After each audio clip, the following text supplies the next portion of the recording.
limited time allotted, I will focus briefly on some thematic areas. Indeed, originally I had 8 areas, or 10. That's the economy, energy, local government, trade and industry, education and the youth, women and children, health, agriculture, law and order. But due to the shortness of time, I'm going to pick maybe 4 out of the 9. So I'll deal with the economy. The NDP's road to recovery. Under the economy, we shall re-examine the restructure the financial services sector by drawing in all stakeholders in this sector. We will take a closer look at the cost of credit of commercial banks. Why is it profitably high, and what can be done in the short term and long term to bring this down? Our financial sector needs to be re-examined to allow local banks to be able to syndicate loans to support key sectors of the economy, as was done before. We also need to review the tax system. I'm picking, 1 or 2 of them. So we need to review the tax system. And I'll say again that there is too much taxation on Ghanaian businesses and citizens. No country has ever developed through overtaxation of the people or industry. It just doesn't happen. Too much taxation is counterproductive and stifles economic activity and growth. When taxes are overly high, production drops, businesses suffer, workers suffer, some are laid off, and there is no guarantee whatsoever that those who remain will still be there the following year. The government is telling us that only a few Ghanaians pay tax. The NDP wishes to differ on this matter, because everybody in Ghana pays tax. If it may be an indirect tax or a direct tax, but we all pay some tax. In fact, everybody pays taxes on NHIS, rural electrification, the GET fund, and many more, rural water. I could go on and on. These taxes are on everything that we buy. Even a newborn baby that we're going to put Pampers on, the Pampers have all these taxes on it. You buy bread, you see NHIS on it.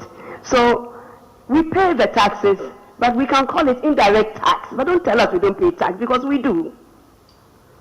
Elementary economics, ladies and gentlemen, dictates that money must be in the hands of the consumer, not the government, in order for sustainable economic activity to be realized. Our present economic strategy is simply borrow, tax, spend, and then again borrow, tax, spend. I think we can do better than that. And we in the NDP, we know we can do it.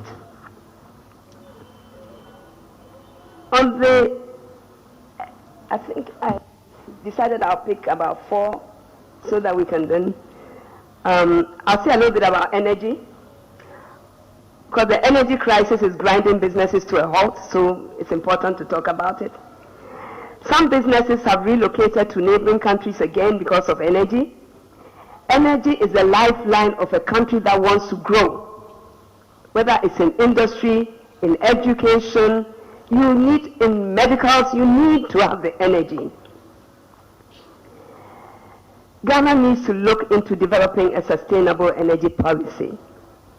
For example, we can ensure or maybe create a law through Parliament that makes property developers and builders incorporate as a matter of law solar into their construction, so that it will be like traveling to Spain or some of the South American countries, every house has solar on top of it. In some American countries as well, North American, the southern part. Arizona, you don't see anybody without solar. If they can do it, I think we can do it too. Maybe if we make it into law, this will then help us to address this aspect of our personal lighting systems within our homes, while thinking of the bigger picture. So the energy question that has been debated over and over again and occupied national discourse up to date and seems to have no end can be solved if we put our minds to it. Solution of the energy crisis, I think, lies also in funding several options that are available globally by numerous local and foreign expertise. And it is possible for us to be able to look for prospective investors to come and assess the situation and make sure that they are not driven away by rent-seeking behavior of officialdom. I think most people understand this. I think I'll leave the rest for our manifesto.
Akwaba Sonko at the bar me 90 so. I need 100.9 FM. It's regular live on Facebook and on YouTube. Yeah, different the shop house Abeka Junction Ebreo. Production crew Aya Krado Hase Joe Damiad Macjero Sajima Free Man and Aya Safu Abdullah Dasmani.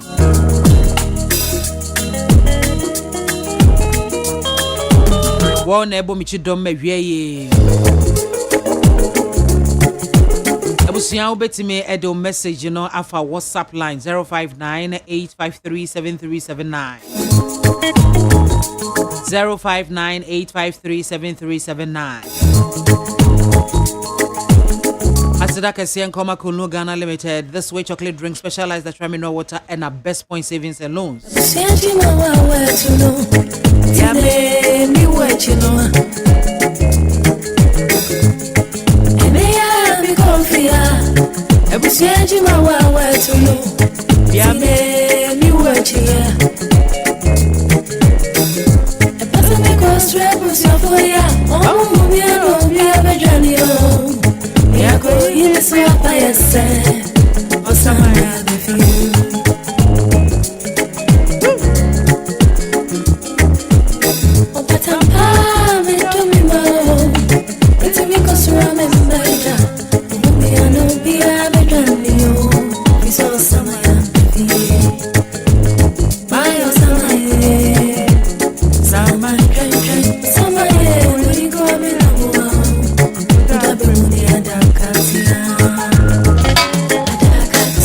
That's right. Benimzani ya bobo what's dada. Yare hosempa yankasi former first lady Nana Konedu Ajiman Rollins. Ochene ni ashedai.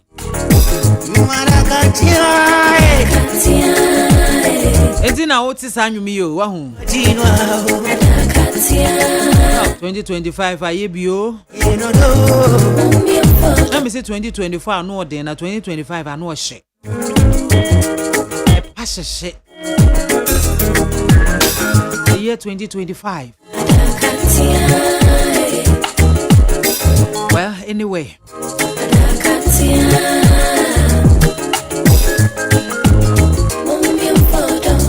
Nipa me dinchebio.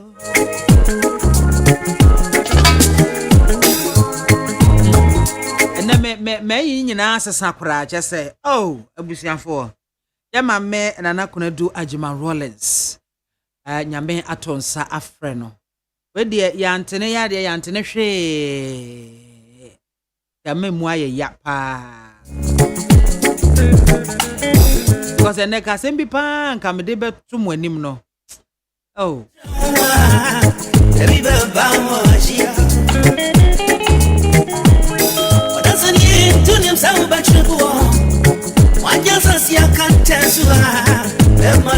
lumba nyum no di tu yenfo ese waje ne ma kenten so yenya wo na de tra gwota yenya wo na yese no one day you go and leave everything behind. Omo anu omo prince aso omo anu omo prefie ho awunya de ne ho kro ne ba nyina ya di owoka so bi ewu na wo twen na japade ho manso aka ehunu se won so da kro na mu betwen na abrabom ya na yese yini otobo ehunya hisa ne osi wani gene omo di ade no ade fo no awunya ade fo no awomo ha adwene if you were crown no to ne cement koto na sase atwi nsuo ne ho kro ne basi ni dan no wonkyere ne ho se ne obedi ade ade fo no ono wonim kwan afie wura kra fa so si dan no to asase eso aba be di ade ne wo ba yeso kenten wono so kra ni bi bisanse ne proto ba kokora half proto wa kra wa hia wonya ma enyina ye dan wo ye di wo ka etu ye bibi adwene hu se daachi wo bewu agya ho etu ko bia yi ana so di bi tu hofo se ye daachi nti se na me so nkrofo ba be di fried rice ne jollof o ma yi ase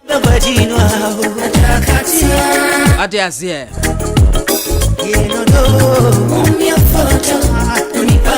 Unko bia ya se na wo konkokọ nam ho ko jollof ho na sobolo na ho ahwan ya ka hunu se eti daachi se na me susu mi wu a enkrofo betwe me jollof ne me fried rice ne me chicken ho manso ana wo mo epe dokoro ne eye fense banku ne tilapia ene ho nkro ne ba mo mi ehwe ne ye o ena me kra me ba ye wo man serve me ena yi sobolo no be serve ye me nya bi ena ho ahwan ye oh sa na wo so daachi wuwu a enkrofo ba ye we yi ase why etu ye bibia ya adwene ho mienu matwe manso aya aka den uko bi sa asem se ne enti o mo ya aka kro asem ne nyansa bi anim eso no o ma ya aka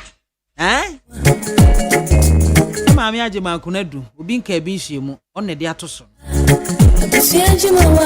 Mini ya amage ma na anwene da se 2024 obejam ho so ko ye bibia no am adwena bafie no wa ye se woni nipa ne te da ache se nipa no a no mo twema nso no mo na be etam wa mu di akomo kire iti Bible se betumi anka ni nipa nyina ntena se asomdwe mu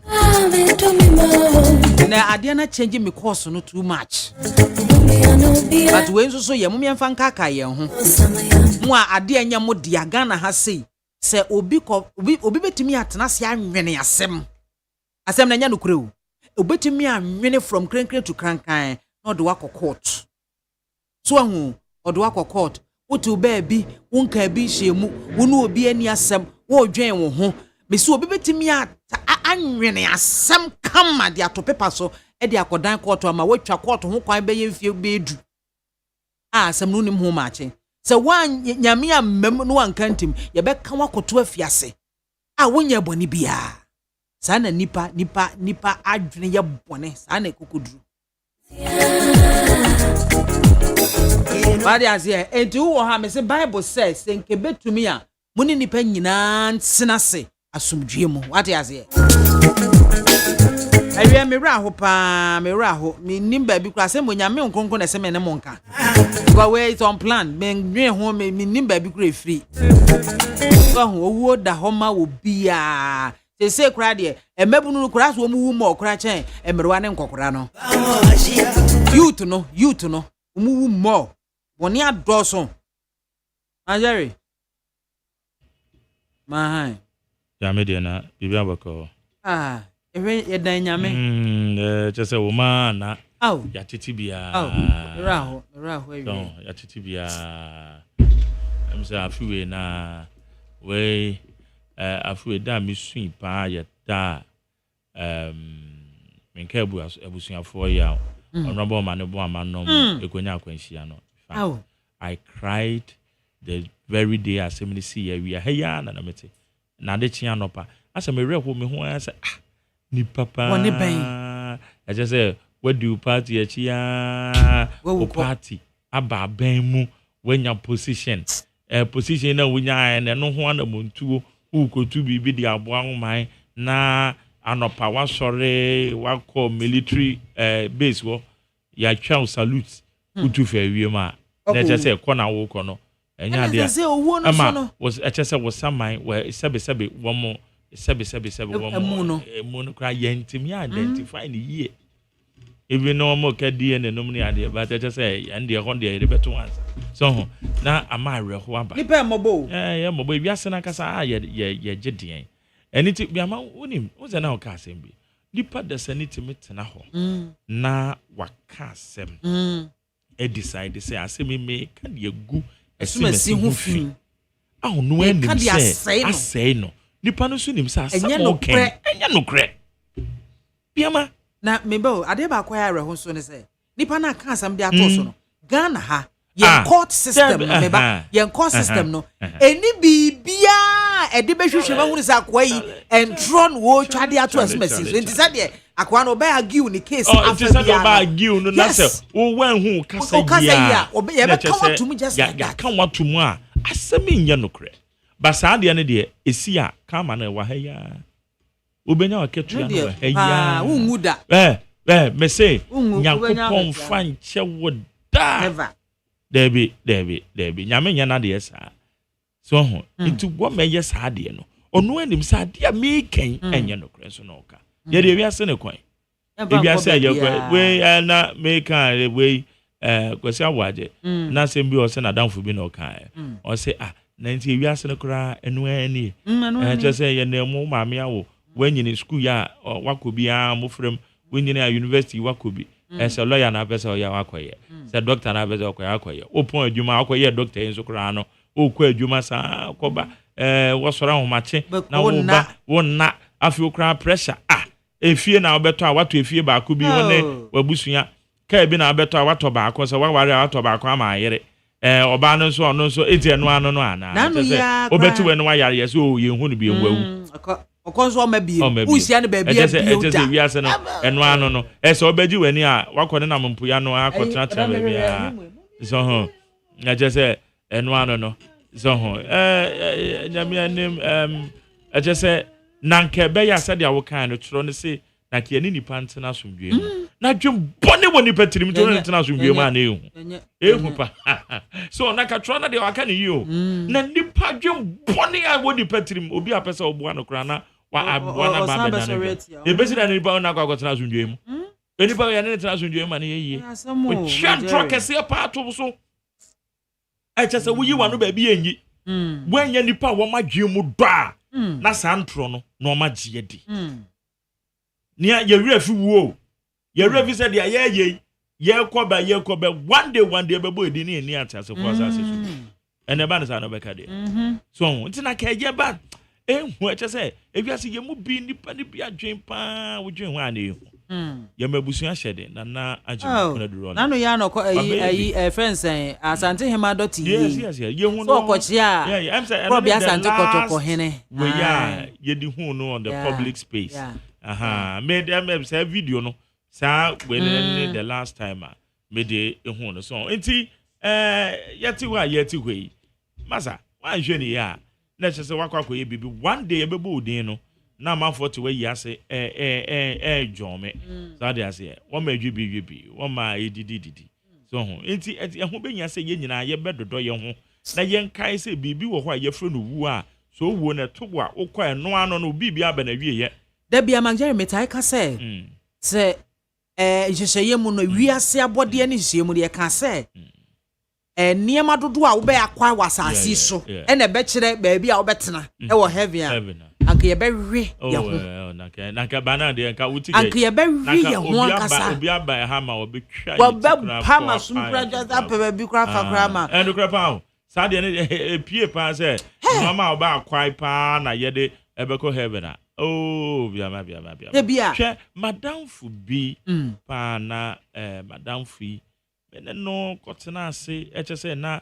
ye plan business bi na madam fu no sebe bibi won nsem kakra bibi won nsem so ho na wo hwe ni business yi na sede ye plan na me kra no me so me dia me de be mo na me hwe dia me so me benya ade ye be fa ho na ye table ho bia me ye discuss we nya sem keto wo ye discuss na onim say sa bre no na a holiday bi and the preceding Monday no a holiday is weekend it's me call no Saturday it is a Saturday in there na okay documentation upon documentation and the lawyers and I mean so me link bi na me dey ma no ye gina so now she said ye bobo no ama biama that day me kwada me tirima me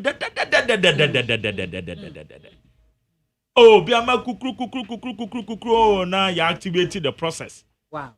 You activate the process and na then ba be chance ya ye we ya. Kwame Nkrumah ye be din birthday ye 21st. September. No so the holiday ya meti ya madam for no eda ya wan so. Jesus. Yes. Biama me say betwa eye me say daye. Afem si ye Ewrade na aden. Afem bi say Ewrade. Ina mi jina washing be. Afia ka mi breakthrough ebeba. Na mi say Ewrade me nko ade me de me sika ni bi enya na. Ewrade aden. Ete biama afia mi jina mi si ntia say adwe ye kwoto ato ye nyina documentations aya na ye da na abo be 245.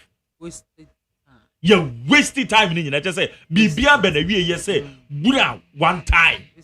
Be shedi nam so wi ase na ye tene de. Bibio.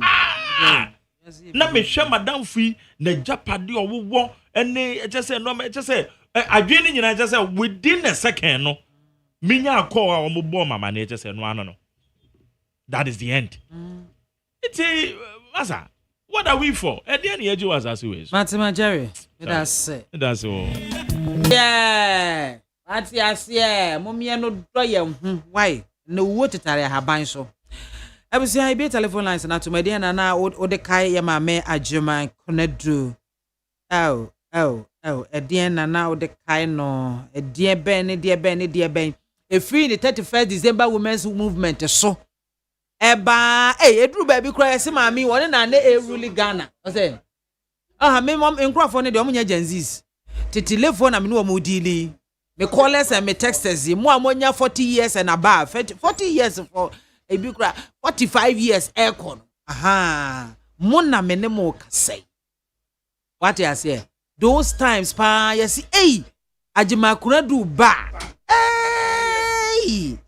just say dia na de kai no me Cabra Evans mo onuapanyi Evans mo mon na mo ya pioneers ya kan Rollins time mo abra na agima kunadu ya agima kunadu no a mo ne ya kan se mo meka de mo kai e de fa ne ho eduru ba bi ko na Ghana for so oba ne na eruli oman no nye be ma no because niema bi wo ho no mo na ekoso yakoye workings nyina wo bedroom ansana ye di apia ba bonten 0302243540.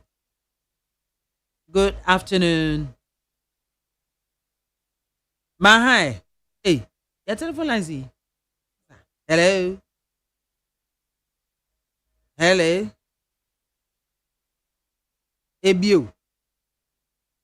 Ananyana na matwi. Hello. Hey, ne. Are you for US for na Samba Beland? Hello, good afternoon. Yeah, yes, wadumo me ho ye now so em. Well, we are sorry, Benny. Yo, I'm from Mexico. sorry by yanko. I think I'm about so. Ghana, mine, 9-7. The best 2025 years now. Through mine about some so yes, the best that would trade him on Australia, Canada, and nothing as well. Only a penny form about any year moon of money dinner in my yard. Media on answering the man in an they say the old dad start there, but yeah. Don't just story I'm a girl in my year. Don't know be a business bar never hit. Not prepared. Why if you won't mean to that and be Mike? Namin count. Open mammy. I will hold up. Your mom can need that. Nana, Anna, a bigger beer. Rory, the late friend Nana. Mekaino 1991, 92, 93. Na obesia ko di dwuma bi wo Atiampon. Ye me free ajuso onwe na me wi school. Obesia ye maye pa break. Emma school kwala ni nyina ye begina kwan ho. Na ye nya mami na wo ba tia kukuduro fo. In fact, we be do baby na ono be ma emma enije Ghana manyosem ho ni oba yenka oba nche titino yenche dan hu oba school ibie to de obeware obeye duane Lawrence yire ekika ne ho ne ma sa ne ma ne nyina ba kom to man ne de ya hwere ade mema otikoko so shedin emma ne ebusia NDC amanyokuo NDC amanyokuo e mo bidia due mu due Ghana afi die yetre asofo ni nyai ne ma ton ni we be wini we be lusu no mo mpa ye mo man no the prophet for mine mu a ya mo mpa ye matase na sase no Ghana sase no asase ne ehihim ya mo mpa ye mo nyai we be wini ma ne ono nyame nya dwuma wie Meda sipi. Good afternoon. Good afternoon, Jama. Me ba jodi ni be afrefi. Askepo ABC nkasibi abede. Yo, ABC di enti But you make me bisa kweza I na onu obi wa asema na. Why? Ajimankunya junu. Dabi. Because we ntu ntina fi se na bibi. Me na me di tu nipa nyina afo. Se ohun ade ba chi wonim ne ebesi. Nti woni obi wa asem a ehun hia. Ni nipa nyina antena somdwem simple. Amen. Me dem ne kan say emra omufi abenua nso akofo bae no oni koja court to 31st December movement no baby am dey kan say Lawrence ekota na chi na ase we back no banyankopo adum ti no otumi di nkunim enti na meso ne kan say we di nkunim okofo tamo twene court no bibia eye toche say sana wamfa wapae so anche we no nya ese Ojino, and I'm Mr. Kan, without it. Good afternoon. Afternoon, DBMZ. Oh, of mammy. DBMZ. We have a call there. Me tell one catch. I will work by Navy. Some more. It's you. Now, 2025 years, stress and you terminate with the no thing. Lady DBMZ, my men, them, they kind of plan in the cook. Ye kai ma omujina ye ma be ba politics ma me na ka hu bi nti se ne ma me na ta ya hwa de kese aso man tinyame oman be pa enfa nto Abraham kokoma enfa mo man Ghana de DBMZ oni nyame nya adwuma Radin Council Homeda CP. Good afternoon. Good afternoon. Ba chodi ni be afrefi. I'm Paje FM ko Portugal family. It's you. Oh, Nana Gbapo, Yamin Friends. You can't say baby or but I'm just not coming. Over 2 or 4, so can them Bama. As you get me with your back at Tampa. You move, must want to catch on the day. Oh, yeah, only ever depart we ho na papa ne yi ediko no enti ane omo futi omo se taj ma ko diku o japa ta mo no ko pese ko je se ayi o le agba kan ma o bom o mama ntam no o ta ko Medase pe. Good afternoon. Nkan wo Papa Rose. It's you. Maya ya shedi. Ne sadi ama ne manu munyina ayeni abaza na to ne kimati munyina munyina ne busia ne nya na mamu shedi. Na ewie de ya ntiasa no de. De ka ne nya ne se nyame efa ne kransi o bi pa emai. Saka yewu ye chese ye hundi akabadi sa wansia ne kono. Wansia ne kono ma ye chano papa. Me de shedi so ema NDC party kesefo because ya seen the party to pa any political party ni na mo Ghana ha ya seen the party. Nti ye mama me na akune de adwuma ron is first lady. Nyame efa ne kran se obi pa mai. Mama de obeye dia ma o me. Ye se ka ne ho asema obi abeka sa. Me be beka efe passes so no mo bompa ma o me. Ye na ye bompa ma ye. I guess of one never bompa. We so no pa. Bompa ma obusia na kai o man Ghana. Because this year 2025 this year ni party through I show more me too much.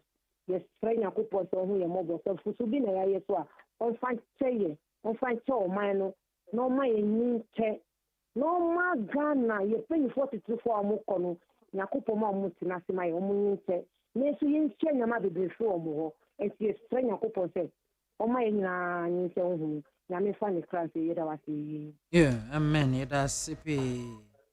Mahai. Yeah, Gamana Pumpkin. Yes, I don't fee. Yanko. Gama, I see you. I answer that you do the call.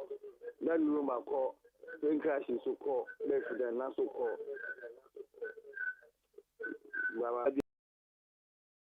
Or that hospital. What is that? Some no one no more dear. Or Beffenty. Miss Renoir, one woman did not sorry numerous. Your mamma bona gimapa. And that's who ya and some de. Yenina, your mammy, yenina, your sister, yenina, a bibia, mammy no. Missy, June for Melina, nay, and mammy no. Said the old could do pa, Nukunu, they celebrated June 4th, said your mammy, Timmy Begina Nukunichi. Or noon I was said Ghana man crying, I'm a ne, and my yard does who are man seminum, and I'm mammy nti or be obey BBC among my Ghana, as a young kind. Nti a begina ma busia for yina yako, Ghana for yina adia to ye, ye my yina who yako. Mammy no obey you.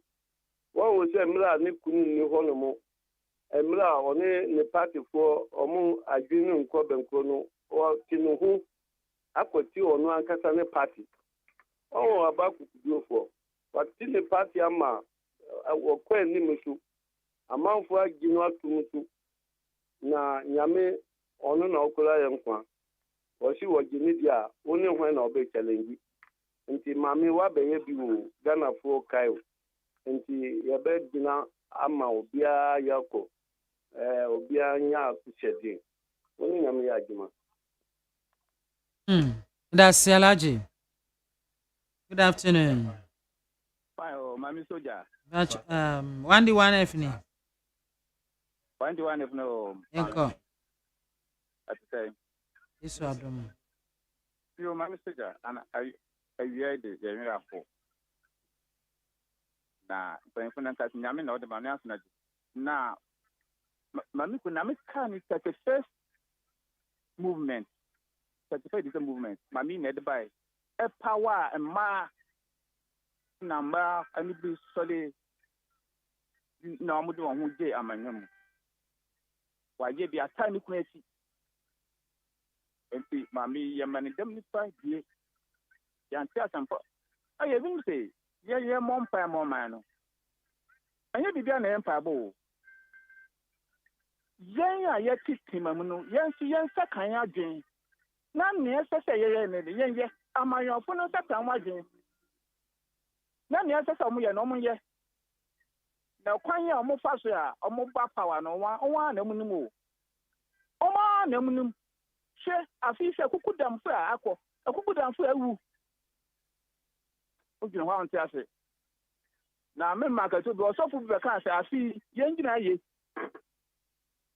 empabo no ye babo but amayofo no sesa amadwen ye temu ye sesa anya dwen ye sesa anya bebo e bi dia na empabo bi o so akwante timi boa.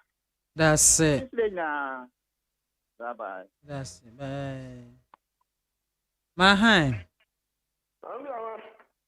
Boros. Enko.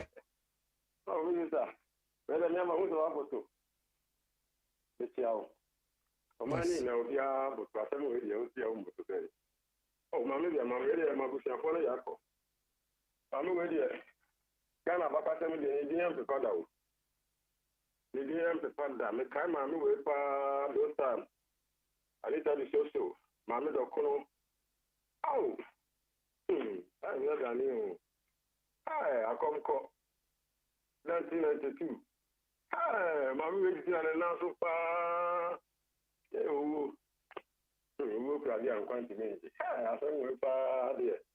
Oh, where you be for your mom na yako. Ghana na yama yako. I'm the man you can only my power. Why? That's it. Hello. Hello, Mami Soja. Good afternoon. What's your dinner, baby? I'm free film. Yeah, Kota, Miss River. Yeah, Alaji, Uncle. Yeah. And the British na to Ghana for saying in a charger show. Intina MAAME BIAMAH, I say, who just for your inclusion. Say one day now, when you want my account to say, Mammy, Fia, could not do now, all pieces. In there, Mammy, we are not kind. The baby Kaka, who outside is all Kasa, say, oh, ye be there, or dream Munia, then I'm saying, why do you quite see? Mammy, or Ghana for ma. Emma, omo do omo no who say Ghana for my betting ye Osha, the woman is a brand. Share the Duke bought the kaba among for the break share the TV. The dressing now Oma show the kaba near that meaning no among for mano omona jumana man page as a woman page omo ya wake up titi money Benji conference. Mami Oyade nti mede yako de ma Zanato Kimati 1997 ya that mami no de ye na NDC MPP PCP ye nyina ye mami mumma ye nyina ye be together na ye mami na ye fe medase Mensumidasipi. Good afternoon. Good afternoon, Mami Biamah. Me bacho dini baby afrif. Oh, Mami, where you only about my Francis Ata, my son, Mama. Yo, Francis Yanko. Mami, na we when I'm to say ni. Dominica Tasukitai. Oh, I didn't cry what na omo de wakoma pe. Ishiranka ono producer Mageli. Frema wadamem afada kabrem. Ya kwesi fada desin so kwesi. Piemu na nkaza so. Kwa me despite so. Na mi shiram no mamu kwatente na hode. Mami on say Oman yetim this time. Debi am catch us Oman any kamafo. Na eya na yempanifo no susu na yeni kamafo no yeto abamo no. Mami omo hu ni se wiase no ye ba ni nsakro ye beba ni nsakro. Ye ba ni nsakro ye beko ni nsakro ya amfa hwe ama wiase. Eye se obenye wiase japade. Ba nka munya de obedie kakra bi ni dan ba ko bi ni ade achi a ohoto o matimi akosku aba oyere oninti asomdwem de mo bedi nyemo problem a emfa obi ade oyi obi ade yempanifo ni nim on de maami maami no nyame hira no wabeya adwumo won se maami first na ema no tigare ni yesi oba de okosku a on mayehwe obesiniama obeshekicha ye aduane maami we na nde ma piye saa tam na ni kronsusu ye Rollins nti na ha se sɛ maame tumi bi ɔde ba no ha te sɛ ɔde ma so ba bibi mu sɛ deɛ bɛrima betuma yɛ no ɔbaa betuma yɛ maame no term so ne tumi yɛahwere ade kɛseɛ nyame mfa ne kra sie wei yɛ futusɛm de ma obiara mɔmyɛ no dɔdɔdɔ yɛ ho yɛntena yie oyɛ president yɛ boɔma no yie asame ma boɔma no yie storekeeper book store no yie memfa obiara deɛ ka hu sɛ deɛ woyɛ bia no one day woyɛ dɔteɛ sɛdeɛ ɔka Genesis chapter 3 verse 18 na ɔsɛ Adam deɛ ɔka kyerɛ sɛ n'anu fifiri no obesan kosi sɛ ɔbɛkɔ dɔteɛ mu nipa bia sɛdeɛ tie bia Ecclesiastes chapter 12 verse 7 ɔsɛ dɔteɛ bɛsa akɔ ne dɔteɛ mu nso bɛsa akɔ ne nso mu moma yɛmfa wɔ nya adesuadeɛ na yɛ maame kura de so nyame mfa ne kra nsie na ɔnkyekyere ɔman bi ɛwɔ heaven ma yɛ na ɔsɛ ɔkyena bi maame biama ɛne adakabrɛ ɛne ɔfɔdame ɛne magdeli ne frema yɛ ba hɔ yɛ nya baabi atena maame obi ntoa so that's sippy Maham. Hello. Good afternoon. I was here for her and ye de ye course no nyina ye de mo besim. I was here need 0.9 and I was so ego awote and then some hodo pin ego apono so aye ba abebobo ho ye ma me a wada ne benkum so yi ewoyi ho nsensem ne ade egu so ebobo ho nanso no was say and the issues on board no yetimi hwe na yeka ho asem say anti-LGBTQ plus bill ye de every order paper so e wo mrahye bedwafie nia osofo intimfo jo e kan say Ghana for say sa LGBTQ bill no aban hwe na wonye entum sanso e na domkum e wo mrahye bedwafie nso so wo mo ede so bobo aban no say aban ne boapa edwane efrisa LGBTQ plus emra no ho na we nokreben na ewom saa afei attorney general na sa by lawyer panyin ne soafo a wo hwe atentene ensem so no so de adesede to Ghana fo anim se Ghana fo munya abotre mame munya abotre na obi bia wafa kwambone so edi o man yi dweremu bia wo mo ebehwe no magisika no na afei wo mahwe se emra ene sa nipa kro no ebedi esan se hwehwemu ahodo ama ba beto dwa efa kane CEO ya na oda friends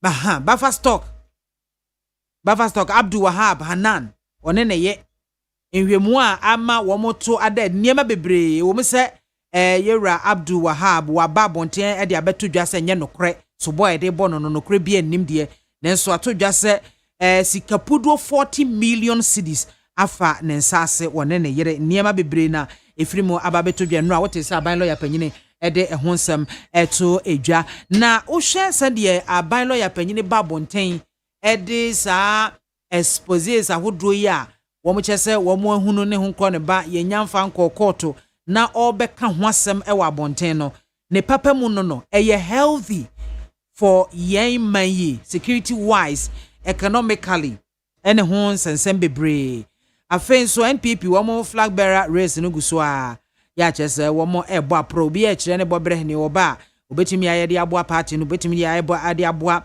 o my Ghana na no yete se mampanyin dada akufuado eto nsa frɛ won so wo mmra wode ene o hwehwe frɛ wo ho an se asumdwemu na no na yewra engineer kwabena jeje pon chese san hyiamu no a wo ne ka ne mampanyin na akufuado ekohyiaye no na emuda ho osi ni pempempempen ne kura bi ewom no ka kire wo mo afen so enfaso bebre ne firi so ebaaye na san hyiamu no de nkabomu foforo nso so abre wo mo se aspirant se party emma we ene sema hodo enenne awiei ye ba besi ne koso far Felix Nene Pabite of the NDC na wabeka me ho dada Felix akwaba ibi abakode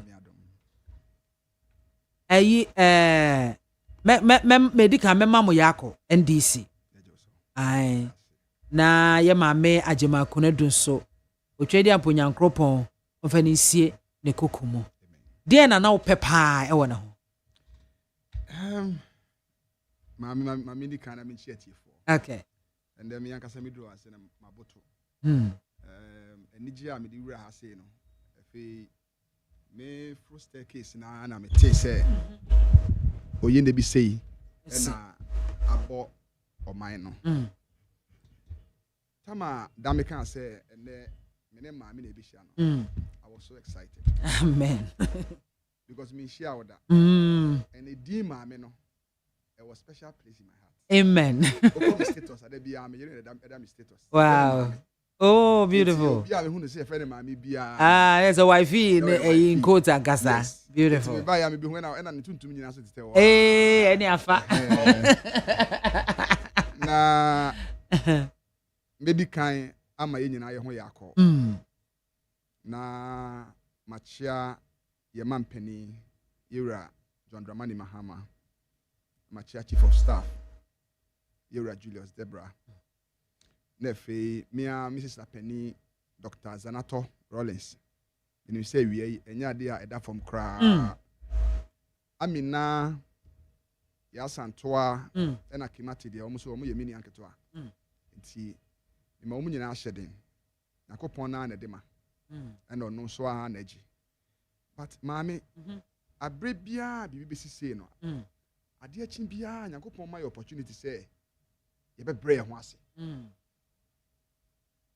Na se enipa da sani enya tumi kakra bia kuro we mu ahomaso ene no ma nipa be ya kire wo no in fact mu fie ase de mu de mu amanyofo no bebre obi ho start a oba oni Mark Jerry oni maame oni mi wofada kabre mu na me ye na dom na se onya bebi gina wie a oni mi e efe oni mo bia bi ene na David ya no okase etode bi na se ahomaso e ba ni mu a no wakai ba bi onam a eto no se wo so obedi akonwa enti atade a na hye na no de nam sere so ansana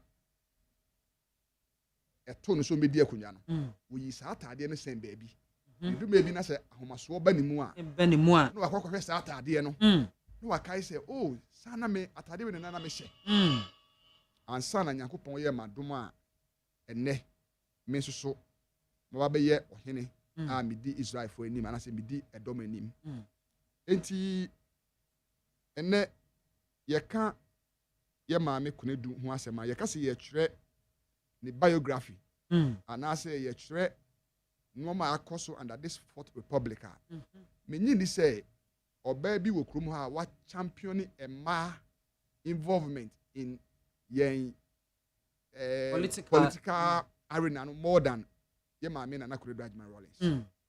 We you sue the 31st December Women's Movement, you know, emma nipa bebre na eba limelight. Because tete na ye papa mu nyina gidi say be ye nua ma no mu de anka say be jade na nka ye omo dia. But oma awofo bebre na benya anti ase say no. And they ye vice president or your ba, and I would not be surprised to say maybe be do I benya oba ma na ba be president e okroma say. Enti emu oya but ye fa ni nyina ma nyame me say 2025 yi emu aye din kakra o hwe from if I say from 2024 we offer back of akwabra kwachi yeah Oman FM o temakuma na to the extent say me can say me nkona yie and the reason is simple. I still don't want to believe say of akwabra kwachi we fi wi ase enti me hia ne ba bia metima ye na tu na me koto so da daka mu a ebema man anya age atum say ampa se me wo fa ewu enti me mankwa yie no e na ne omu ye no wo Man FM ni yi nyina manko bi because I don't believe it. One other person no so wu ya etie me so pa e John Kuma. John Kuma ti nipa bebre so no e okro we mu. Then you come to Dr. MAAME BIAMAH. Ye ka onipa onim di no san wa hobrasia. Dr. MAAME BIAMAH is one of them. Me gidi say omo ni ekota ko hia wo TV show either TV3 and answer Metro. Omo nyina be kan say Dr. MAAME BIAMAH e quite different. Enti ye nyina na e mabu na afi na yeso ye ba no. Ye musa ye ho se e kina yeso ye ni ho a e die na nipa be kan fa ye ho. Na ye mfa ahobrase any mpanimfoɔ nkwala nyinaa entena. I'm sure say ene uwu no enkra titi mmeremu no na ye nyina so e ka se obi aka ba bi a wo ho na afini ye hwɛ mere wafo mo abusuanum na ye po obi di ahye no but ye nyini no we've come to appreciate say pressure betimi take your life within the next 30 minutes. Oh yes. Because me ka se nansi ya na ye asante hima yie me a me hu no me hu oni kimati. Oh yes. Na ya asanto aka ho omokochia oto okoso bibie ni wa na chese na ye maami na ne ho dodo no ene ye da sori ya na ya akotie nie enti no ye de nyame na yakoso so abompa ye de aka ye nuanom Dr. Zanato eni ni nuanom aka nyina megidi se mmenu so na mpanifo ye hyehyɛ ya nyina so ye de ahoden e betech na ye maame no ye de na hye yie Meda Sipi Felix abusuafo 800.9 na waso egu a wotie no me manti eso enie now yenhwe ensem wenne ye ba be bobo ho na de di kan efa anti LGBTQ+ bill ya watch se enra be pmu e order paper so e match se akwaye no private members bill na yes idea ba ye be lane bio e wo mrahye bedwafie for first reading na se for na chese mrahye bedwafo makomaku edu ya wo mutu wo husi ho se saade we wo be promote bill no na yetimi age atum ama abaye mra afi ade achi ya yenka bi nhyiemu yese bill no ayera Felix na mo yifiri mo sa yifiri ho mo na mo de ba mo sa atam edeko Miniaba, mesan adawasi biom. Say parliament no omo wo kwan ya mfa so edi wo mujuma. Yeah.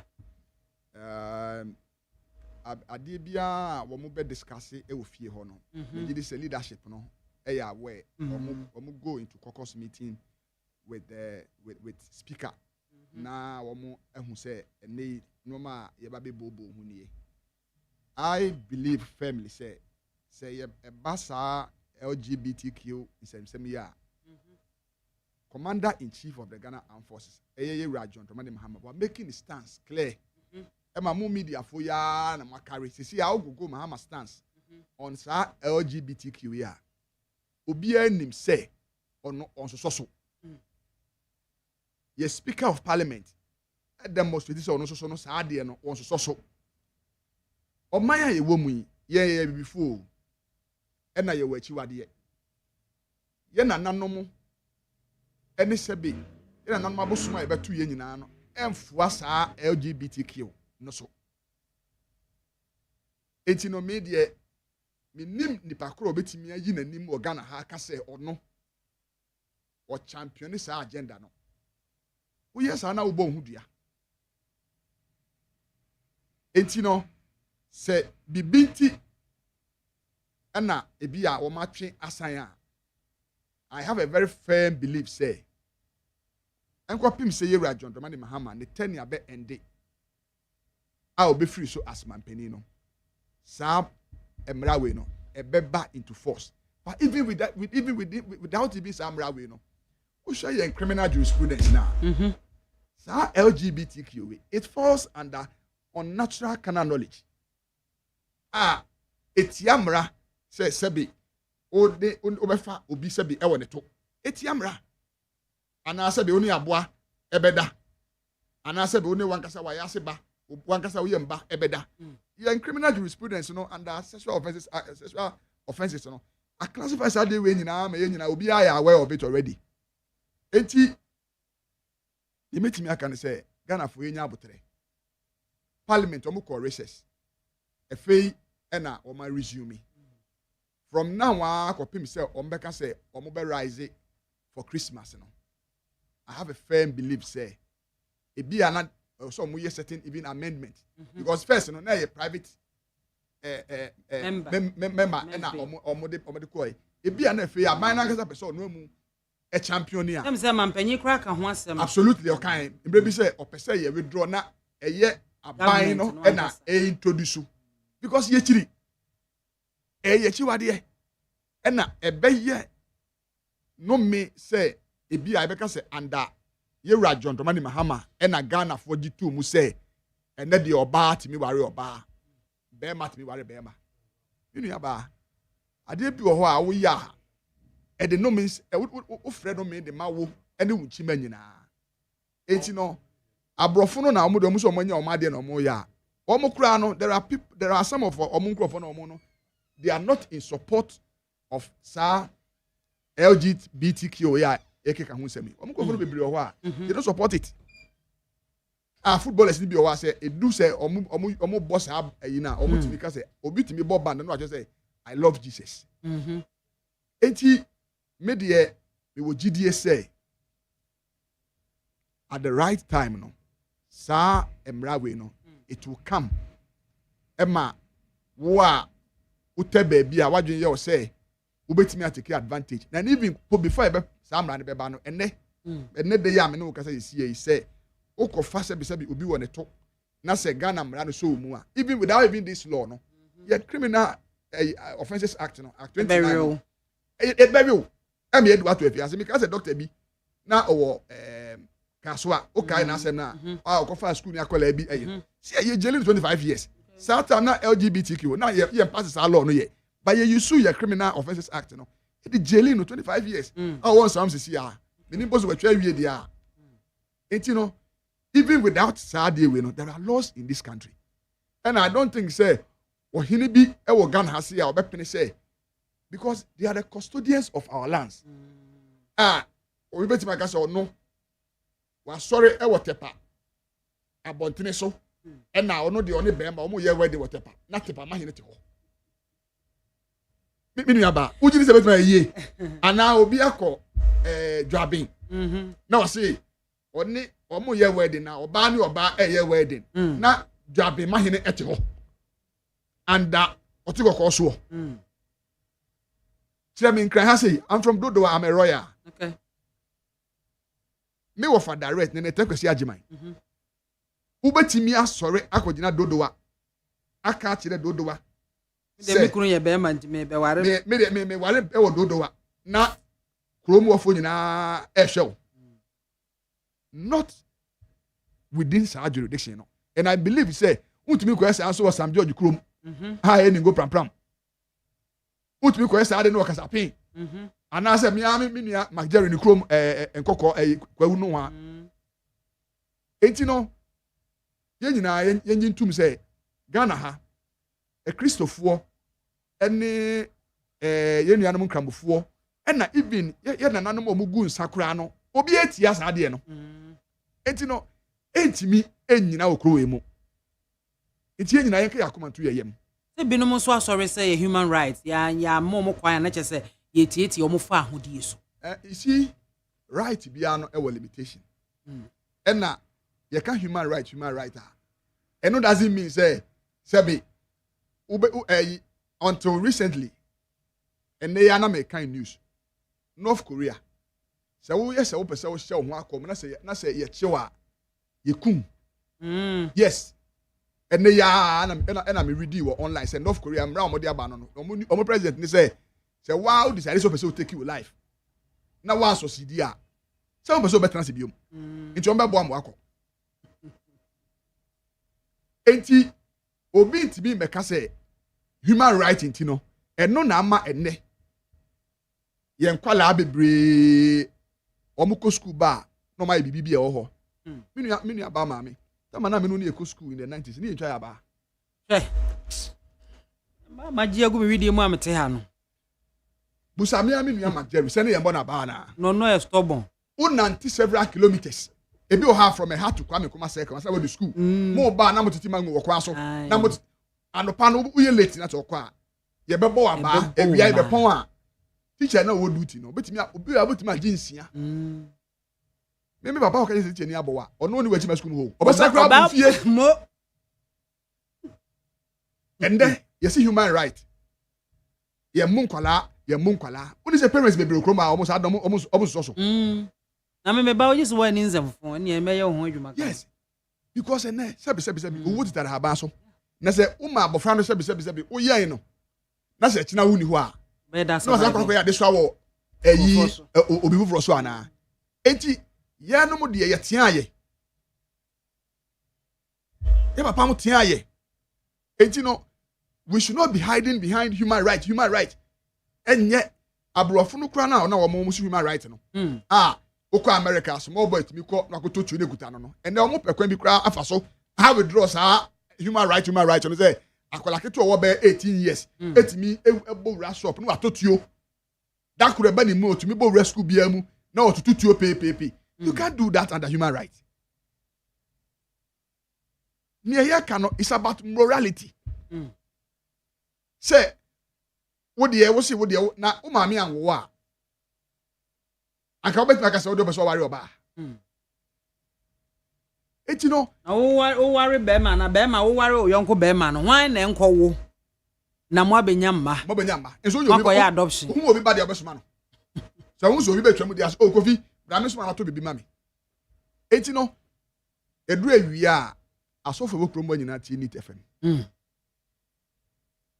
ye nana ye papa chief imam ene ne mpanifo nyina tie nit fm obia ni ho a obetimi asori say under human rights in Ghana ye ene say ye wi a obi so be sori ba ndia ka say ene human rights in obi so na obaka say on shata ade nti se be oyo ba na say onam obaka say chest out or on shata ade no for no ane dia say no ane dia we can't do that we can't build a society like that and you know and no such human rights in it doesn't even come into the equation at all obi tete ofa ahudie so a emra no wo ho a say be a police for wo ho a so obi tete ofa ahudie so a ye betimi ani nadi say o ti aware ase na wukunu hunahuna wa dosu wo ho court wo ho a ebetimi aka ma sema ma ba wo timi nka say ye ma okwa na ye bibia o pe bia say be America now mo democracy buy no there are things you can't do in America.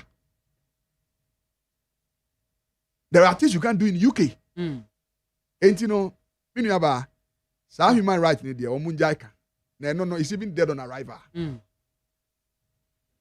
Medas abusuafo 800.9 ena waso egua otie no moving on. Attorney General and Minister for Justice na ode adis dia to Ghana for nyene nse Ghana for nya no ho abotre.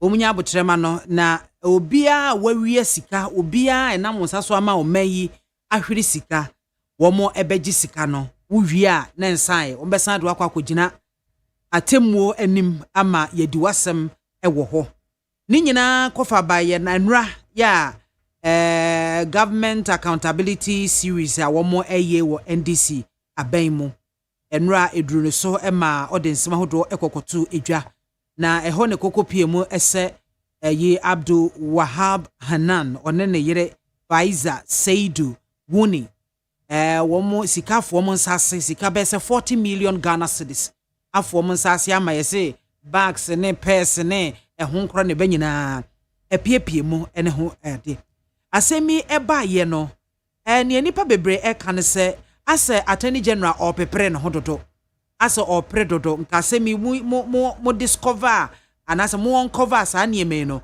straight away na mo ahye prosecution ase na mo de court edie bia court guso a wodi ho asem no na chese mo obibi kafa ho a na mo de aba abonten ana yi Felix unyini se Attorney General opre ne ho e wo kwan bi so is it healthy for minu aba Attorney General opre ne ho be bia ejuma e de ahye ne nsa no ebrani brebia no e wo se omagana for update sabi se meka se china mede minua McJerry ana odame e kokota ye court e wo kroma se no enye military court ena asema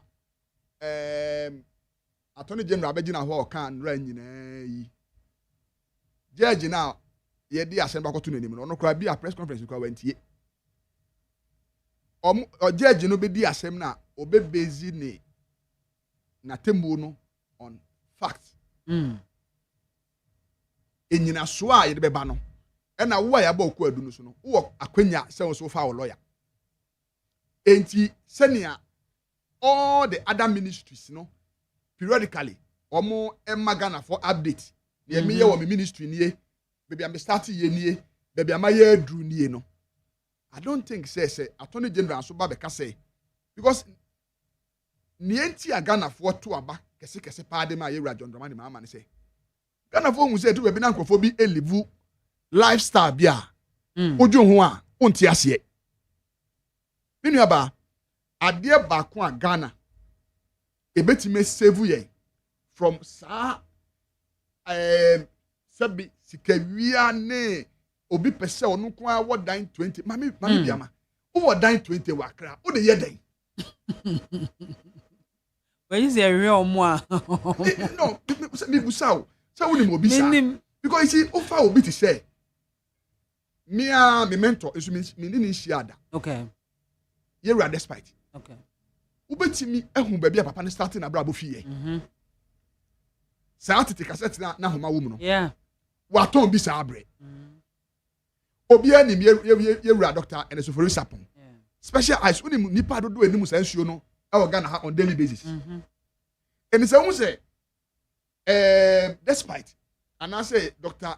Ofolusapon e twi Rolls Royce na unsu ani abre na pese o twi Rolls Royce na ye ti krom asei awofo asofo imams bible mo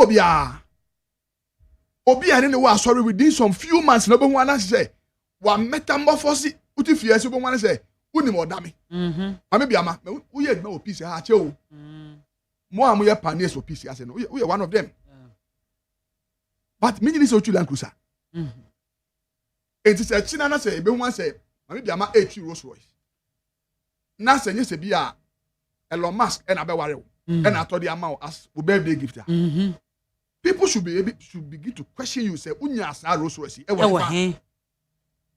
na me dem feel say emre do say we say both MPP and NDC no there are genuine fine gentlemen and women in this party sir woman no be serve ye woman serve ahani over unya omo asem bia ebi so de omo fu nenam ukwa ko sit down 17 bedrooms o de ye den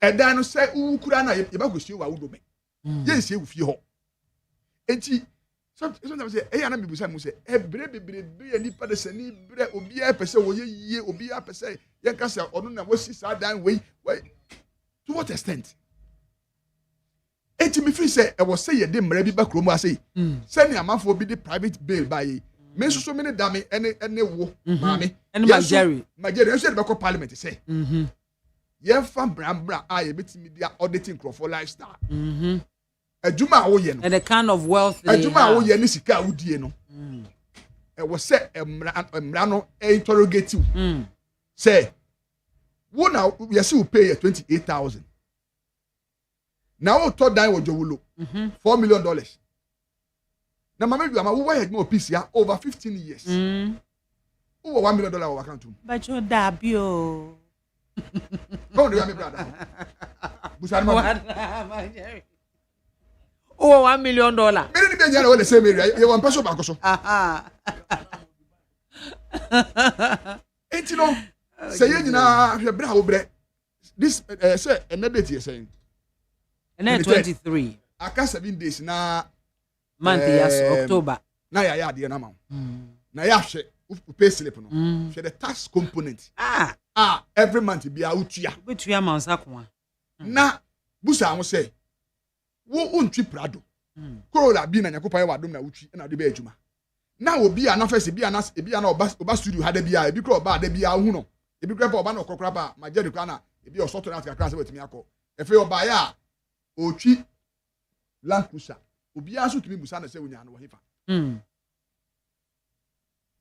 UK say would the 100,000 it's na only so omu tumi pass kaka se go UK na de ade because would the 10,000 pounds go to account from there you be for obisa and money laundering department no will call to question you said that na also ton ya they must know be a dan no wa ton ya na why the ton ye but you come where see here say see as a many Jerry sorry and you see the bankers are also not helping the system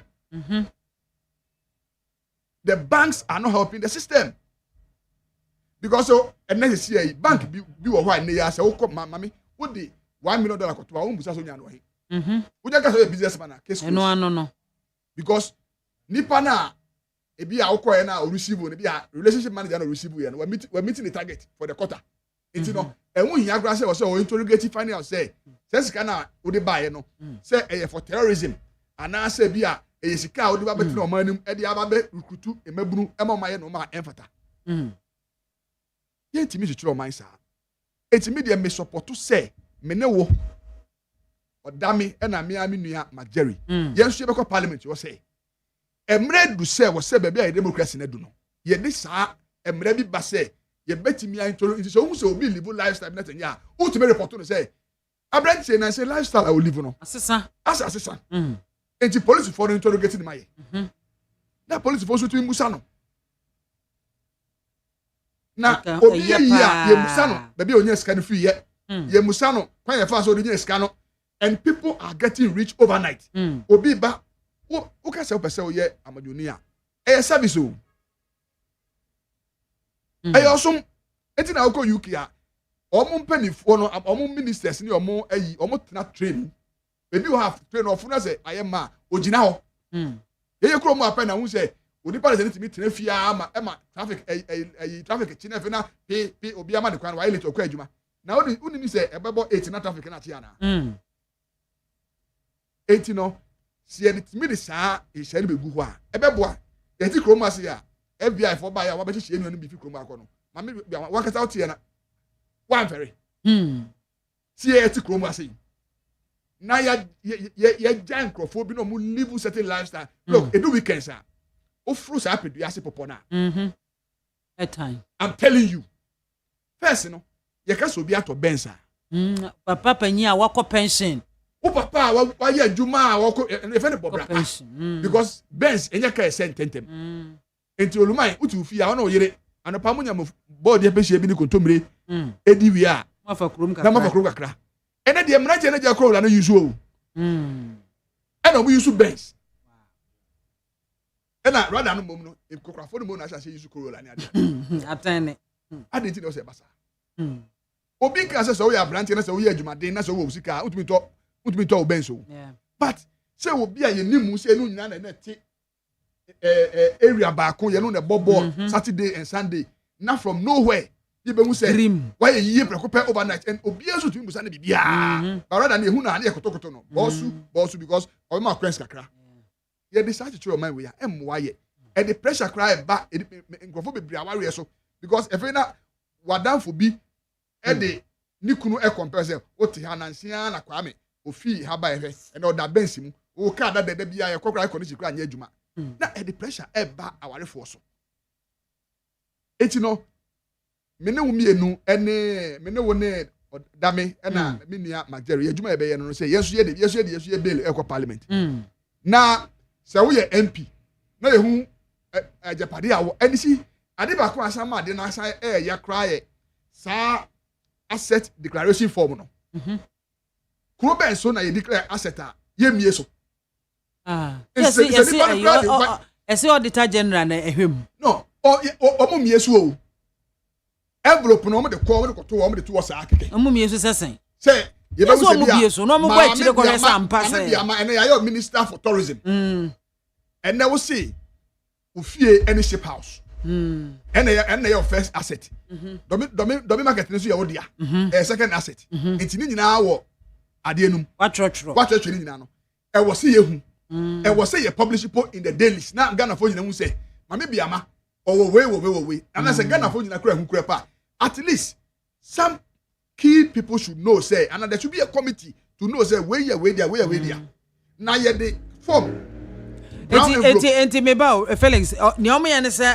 o the list of wajapade awo no ekwa auditor general no kra oni hu kwan so obie so hwe that be me see what they na na dey emra so no say e place it and now they assemble from the akokra no oni empty kra woni onim wo de kwa wa chire chire honorable MAAME BIAMAH MP for Abekan Kwanta me asset ni ye no da koto wo ye mie so said e dey be mra no ese omutimi bie so absolutely na ye bo e chire kra kwahwe se o se ne fie ba ko ka so ampa we or 2 bedroom wa ha e no kure o was say this say wa ha na sebe oba na ofa kwambo ne bi so nya bi ka ho a yetimi akwahye na enti ene esa ne ai brother John obekoso a e was so osan fill another declaration form e bi ehu say wo take over adwuma nipa na wo take over from him so oye hand over enti ka wo ba na wo be minister na wo declare wo asset no wo be konso a no aside declare e say osan declare ni ehu say wo ba ye mfie miensa na obedi ye no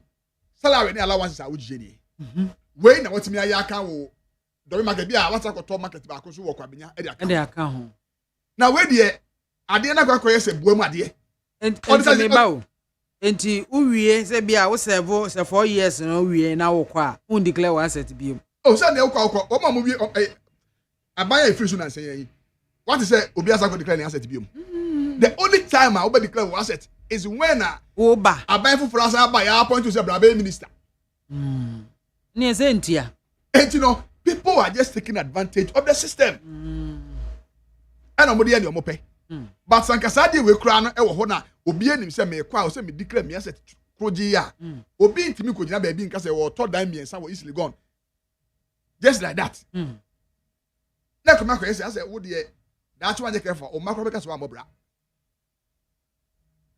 because ebi a wo dey wo pese de bia no obi bia open the kroji you know media me feel say mredu say sa asset declaration is ye mie so dia and ehun ya say ye de koto because na saying o man penny cross issue instruction e de man ni appoint is nyina say obi ani declare ni asset na asset a wo declare a ye mie so dia and nipa no say one treasure will you know enti na nam so amasa no ma we no mu ekoso wo man no mu no nanka o ba na enim say oh ye say be minister for ebia energy waja pade a wo nie wo free so no we are compare say na wanya aka ho compare and contrast absolutely ye nyina no na obi atiri ba bi and na de ba ko so I say ma ekoso a esan ye me ya and say it's becoming like a new normal obi are na yere na ye business say business na say who ye genuine business as no yere ye genuine business obi any problem with that but who ye the aban post amount na who ye no maybe to send attorney general can let's even assume without admitting ye pronounce will be guilty to her but young fan say asem okay e bi no kra fan say ye do ko gina mranim na se be se be bia na mra na ko bo na unu kunu gina kwa mo manke to na e wo ho mo boja mama hwan ya asem o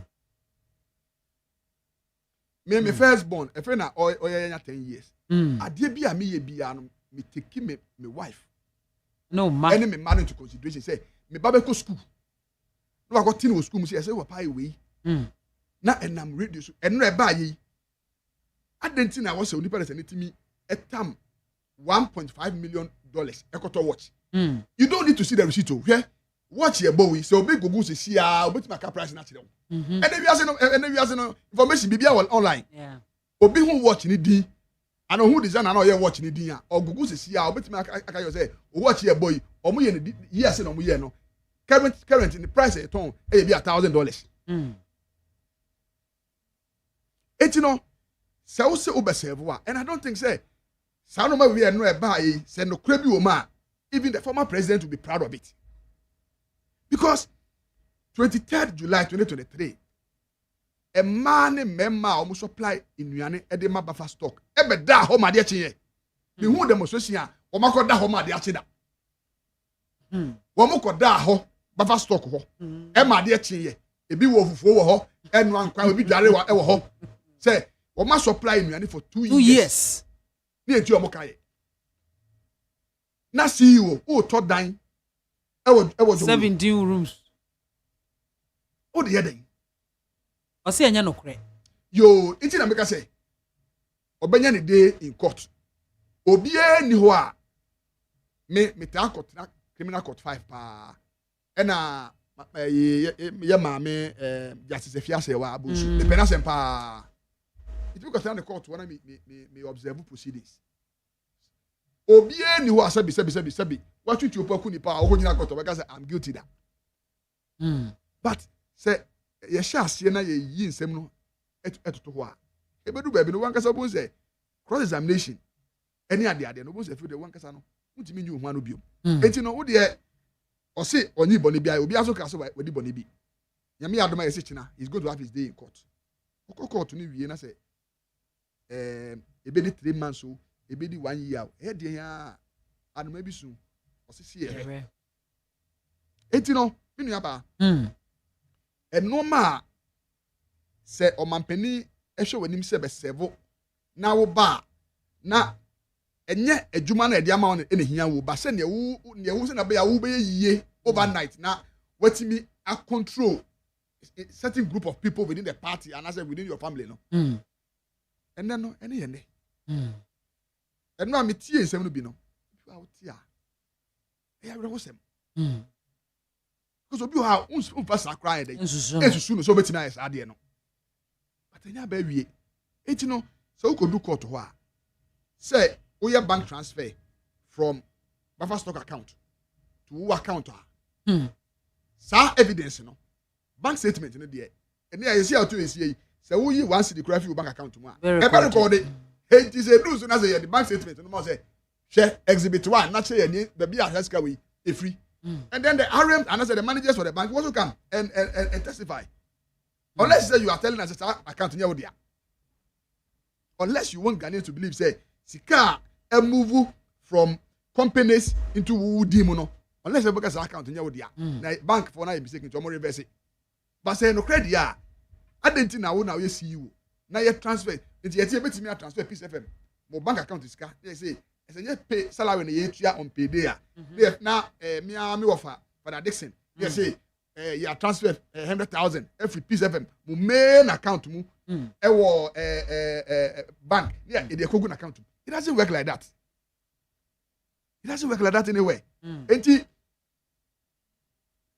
attorney general so no we gather enough evidence e kire say we di bone usi uni bone ye wo mo interpret ne wadi bone no the judges no omo madwuma no it is up to the judges to look at the law and tell Ghanaians say based on ABCD no omo so ndiko fie say judge for no ko hwe mu wie na attorney general akono ko ye na argument na so no lawyer ba na so lawyer no so be counter argument na say omo so wa opia yi na betu pa da gu so uzempe pia na nipa taka se Saudi kind of court and then say said was a model sense where the beam ewu. Attorney General sa investigations are ma conducting sa loot ya or more our rivalry.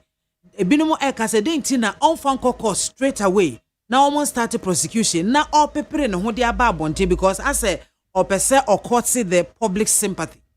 No, and yes, public no. Me no me he only explanation. Like the stewardship or the ministry periodically say a woman almost a health minister now be a press conference meet the press now I can't no ma ekoso ewo the sector how they actually a woman na minister for agriculture emre bi ni Ghana ha e chichire attorney general say ono na djuma na wo ye no say da bia no eye kokwa asem ono so won kwa so be ka Ghana for say ora report be be amde abrami any information I'm sumenya as a minister for justice no adwuma mi ye nie bebe me ye duni say OSP periodically what be a press conference no I can't take Ghana for say adwuma mi ye nie I'm investigating this person enti aka na mrebia enti on adwuma na wo ye on court of public sympathy see how because me ne wo me a me nua bai me ne wo ya mama ya biama ya omo hia ya ibeko say so hia ye ya ba asema wosi ya ka wo studio ha nti a ohia ye no tie ba be yi ya no wo ho enti say ye fra wo court a e na make say court ye fra wo ho a obi nko bo bi tu wo court no say be lawyer for the kasa ko yi wa no keke okona say ho so a e na wa be say ko ofie obi anu ni problem once our several public office there you shouldn't be scared of say because you scrutinize for accountability yes say company bi okumase somewhere in 2024 November omo kra emu bi e de buy 22,000 bags of rice the mo na omo bagging from India no edi an da emu no so no e ye moshosho rice so so kai pa emu no bedu Ghana ha sei no ekogu warehouse ama emu no according to mo researchfo no okọ citynewsroom.com and as my job online 14th November 2014 obo se ni nyina wo ho omo san be rebage sa emu no biom e na omo de made in Ghana rice ebo ho e na omo chiche ma ye nua nketoa ene ye ma e wo secondary school sie no ama wo mo over stock no wan na ohweso iti no say what about betna ho aye adwuma and one person na watimi the CEO for the entire 8 years of President Kufuor the tenure no Hanan is one of the few Hanan he is one of the few appointees a omutimi tena omu position for 8 years obi kura ho wanya bi enti say bibi aba wo sector ho a na be yi ano oba na ho so won a okufie na baga na yira to eno de say etu ho a say wona wo so your housewife na ukunu 5,000 and say 5,000 no say ukuta baga $2,000 bag. What's the question? Say how many months and I'll save you years now to make a bag now. Eti ye nyambo today. Say yes 30 years ana. Obi bia en Yakopon ya adoma wo serve e wa ban mu no. Be hu say say me ye bibi boni bi en na me sha ase na me pet empa e wo either in Sawam and I say ankafo. Because in some signboard, say we were once like you. Enti ye nuanom da bia me hu ye nuanom in some prison there. They were also once like me no me say here ya so enjoy omo freedom. Until say bibi to wo mo a ene omakoko wi afiase. Enti say value sabe wo yere. Value abusua wo free mu. Value asori a wokọ. Ena obako ye ne yede eniguase bebre wo yire ne wo ma. That's up to you. That's up to you. And no de some of us will never come and sit here and ye nya botre. No. Emra no ni wundi. Me ba say me na from the buy you. Because of me fa from akọ. Enti say wo no e na meti on me ni down with me na me say me ni Nigeria yet peso ba koso. Me nka peso ano. E wa kra ya. E bia yetie no. Ufiri akra na wo kwa anye kwa ketewa. Obufu want me nante. So on until the and say na oboto na siate. Enti usika yira enti na aforo so no. Ebra you by this time the ane wole bia ni. No mercy. No mercy. But beyond that in the me Joe Kra me tutu me say because hey now when you product as I say Joe $4 million. Hey, more than my confused cry. I was about 100.9 and I was so ego OTNO na me share me WhatsApp message no Michael Edway free Ashalaja and our dear but before that and I make a for say me Bema Felix nene Pabite of the NDC and a woman chair ha ye bo enkomo kama na aye de pa na yemfa we intro Michael Edway free Ashalaja no second Japan made this comment on in a specific context. Hey, Bacho, yay. I say our deepest condolences to the bereaved family, especially the children, Mame. The question many Ghanaians, including myself, are asking the MPP leadership is this. Dr. Bawumia is well known for his track record, yet he was overwhelmingly rejected in the 2024 elections. Why then is the party determined to present him again as flag bearer for 2028? Meanwhile, the same Ghanaian voters are saying that bring Kennedy Japan for victory 2028. Gone are the days when party loyalists will vote for any flag bearer simply because of their party affiliation. Now we vote for a leader who is bold, fearless, decisive, and business-minded, business-oriented. Someone who gets things done. Dear NPP, Ghanaians have not changed their minds. So, still, no can, no vote. Michael Edway Free Ashalaja. Ena ode ebayem. Mamefa piti piti brim die into aswe. I said, this is bad news. My deepest condolences to the bereaved family of former First Lady and Ghana as a whole. What adore is in Kwantasa, people fighting for the lands and properties will be wasted. Will be wasted. One day, let's love lead. And also so dia or de abab and no. Wofake Edway free New Plan Station Circle. Former First Lady Nana Kunedu Ajman Rawlings rests in perfect peace. Greetings to Chris Lloyd, NPP National Youth Organizer, hopeful and Honorable Moses Sabo, Blue Army Commander. Where it's coming from Nana Wofake, New Plan Station Circle. Meshak Asante Edway Efre Amasama. So sad to hear the passing of Nana Kunedu Ajman Rawlings, the former First Lady of the Republic of Ghana. My condolences to their family, children, especially Honorable Zenato Ajman Rawlings and the entire country as a whole.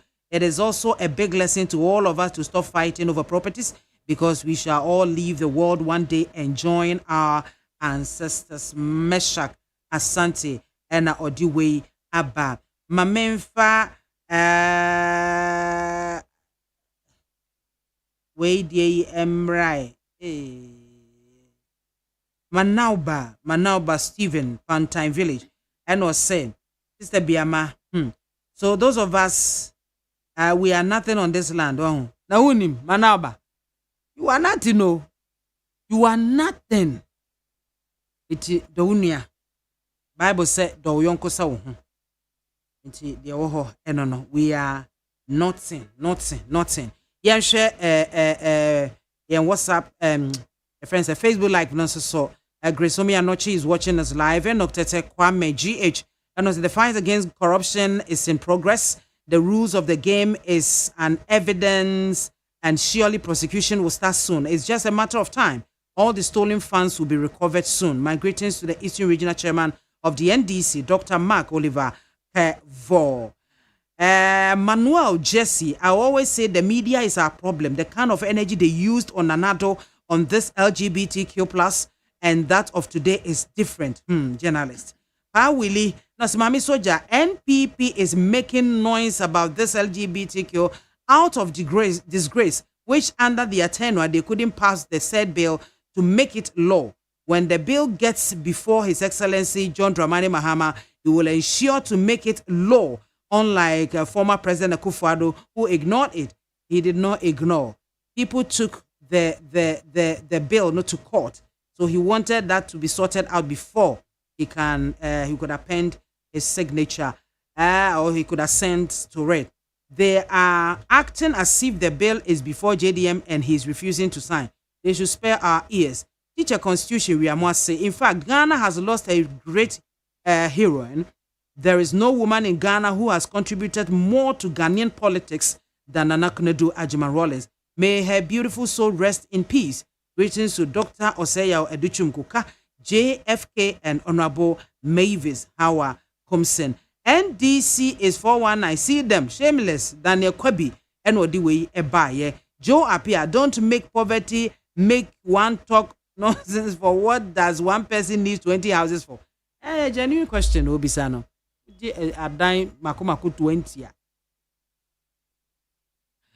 Anyway, Mystic Wonder Avuko inside his home. Good afternoon to you, Mami Soldier. May the soul of former First Lady Kunedu Ajman Rawlings rest in peace. This LGBTQ plus noise made by the micro minority is to divert the attention of Ghanaians from the gargantuan corruption revelation made by the AG. How can a housewife be able to buy London properties? The future is indeed pregnant. Never again to this corrupt nation wreckers. My regards to Chairman Mark Oliver Kevo. Musa Yusuf Abattoir. I'm quite impressed with AG's encounter with the press. His detailed breakdown of the various corruption cases being pursued shows seriousness and commitment to justice. I wish the charges had been filed in court before the press briefing, as I was asking, because sometimes early public disclosure gives room for corporates to employ legal gymnastics to delay the process. My regards to Honorable Julius. Debra. Eti Felix de na unse na me bisa say ade na wan fa de na anko court ansana oba abonte ede o say bi na Musa Yusuf Musa Abatwa e ka ho asem say sometimes it gives people room, the corporates, it gives them room to employ legal gymnastics to outwit the process. Judges in na obetimi this legal gymnastics no akogina o mani. But sometimes juma yes, but juma, but I know it's just a matter of time. Okay. Judge bi ho say even during cross examination, ubusa questioner ever come out to make you say overruled. That's why we waste time. Sure. Once I make me bo ma me bi am say no justice Efia Sewa Asaribuchi or your court of appeal judge. Untimi got to the court. What the ada wine kwedman me am be five lunch. If I got to the court. You see our court of appeal, you know. First na ka or financial court too. She ubetimi akwa to na court wo akwa wajen say ukwa ye non sila ukwa legal gymnastics just there to waste court no time. Abroad no I be tenant so wa be juma.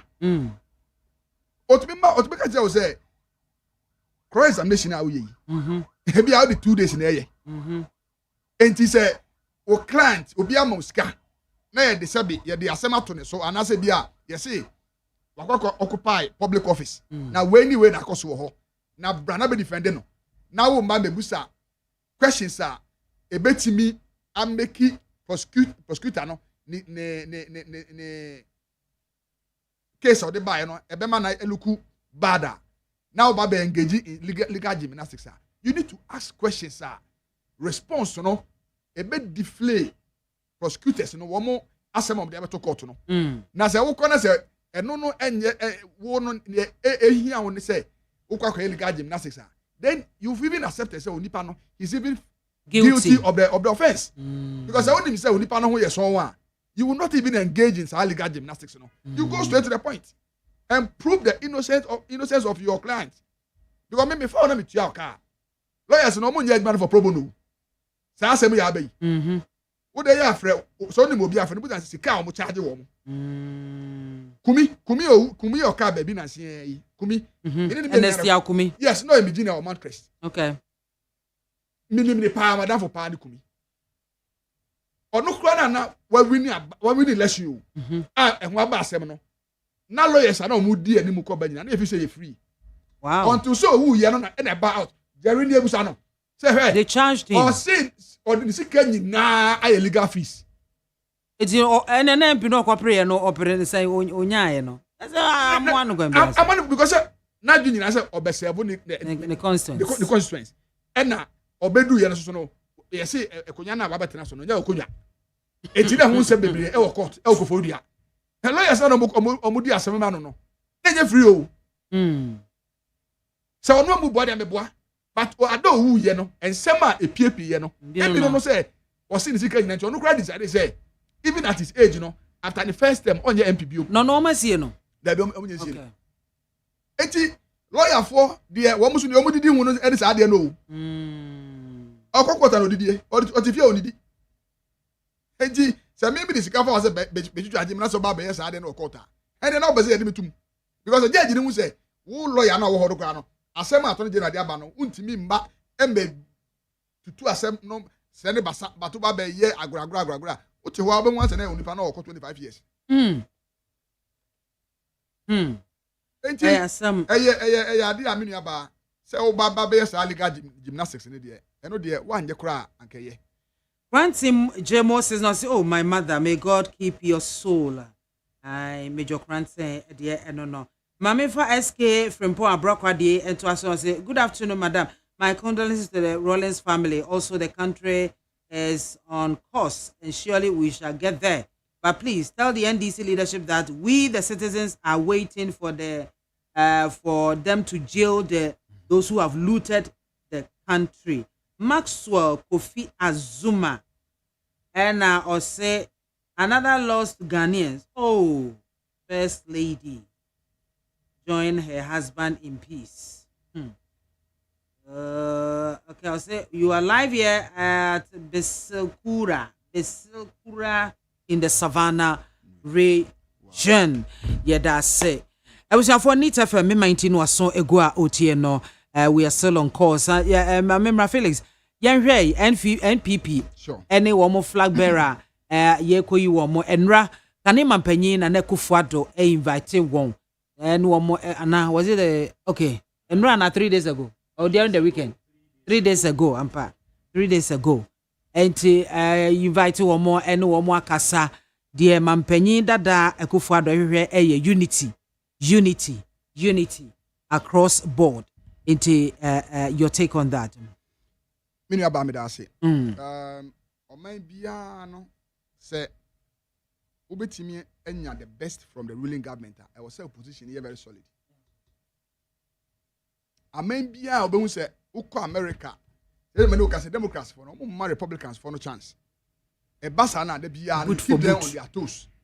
Now we vibrant media. They say meet Moons Robia. Woman boss uska. To beat me first game when I'm mafia. And I'm a Jerry Suska. Do me first game when I'm I'm a Nigeria TM. Oh, my Jerry Uska, you know. Who are you, Oh, I see. Mark Jerry, what's here? Miniaba. Papa be a friend of Stephen team. Okay, no. Or contested MPP chairmanship for how many times? I think 3 times or so. No, more than 3. Mark. More than 3 times. We betray MPP. And a GFK. They say we are we it because they do we are by this time. We'll be at it. We betray MPP as the CEO of the party. Sure. Oko social media. Party, you didn't find a party. But the party be a corner. I'm a floating voter like you, Mami. And I mean, you are by your say, and I'm a Jerry Betu Abanamawa. Muniye leadership qualities. Over to me the year Damboche tenure as chief executive officer of the party. I compare the GFK. GFK, we a lawyer. Me a me nua bronye. The program be our yourself no evidence. Ohia TV. And sema abronye ebekeka afa aspirant ho no tama sadi ikosu nyina no na CEO of the party no one fa anti party behavior no e don kosu shim no ma ana o twen say o man peni dada 80+ year old man or welcome retirement e was o den ho no this or no be fra wu JFK no aka kire wo say attended here because where Uko Kofi Nkansa Facebook wall. Uko Kwesi Kwati Facebook wall. Uko Lady B friend Jennifer Pong ni Facebook wall. Uko Abrantie B friend Kwesi Boche Junior Esqua. Uko Akbar. Uko Awa Muhammad. Na say omo kan ya ma obi betire say I think it's Akbar na tire and na Kofi Nkansa na say Kwesi Boche e highlight here say or no the candidate team more form that. Then in that and then Jennifer Ponso eventually said, or also the candidate and suffer from epilepsy. When you know party penny for home and Yera Hackman Usajima, or no the year Council of Elders in a chairman. What betray a party no? Or resign it. Because me as Obiami NDC no. Yewura John Mahama FPC and I need to phone you FPC MPP no a vibrant and they can keep the government on its toes.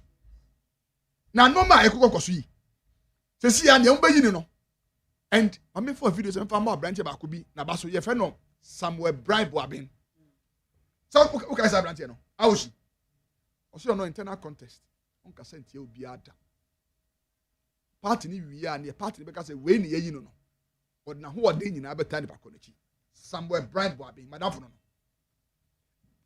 na party akoko yese ne pani bia ni fie ho obia eso camera si ni so a ni open na oka obia ko social media na to data kakra bia ni open na twira about we na ensema APP no ebi wo ho a wo busa ho se ntisi ye wie Congress here. You be winning no. Obetimi aye then why reconcile because and so many people why ba obi the candidate for Nakasa they are not responding to the issues.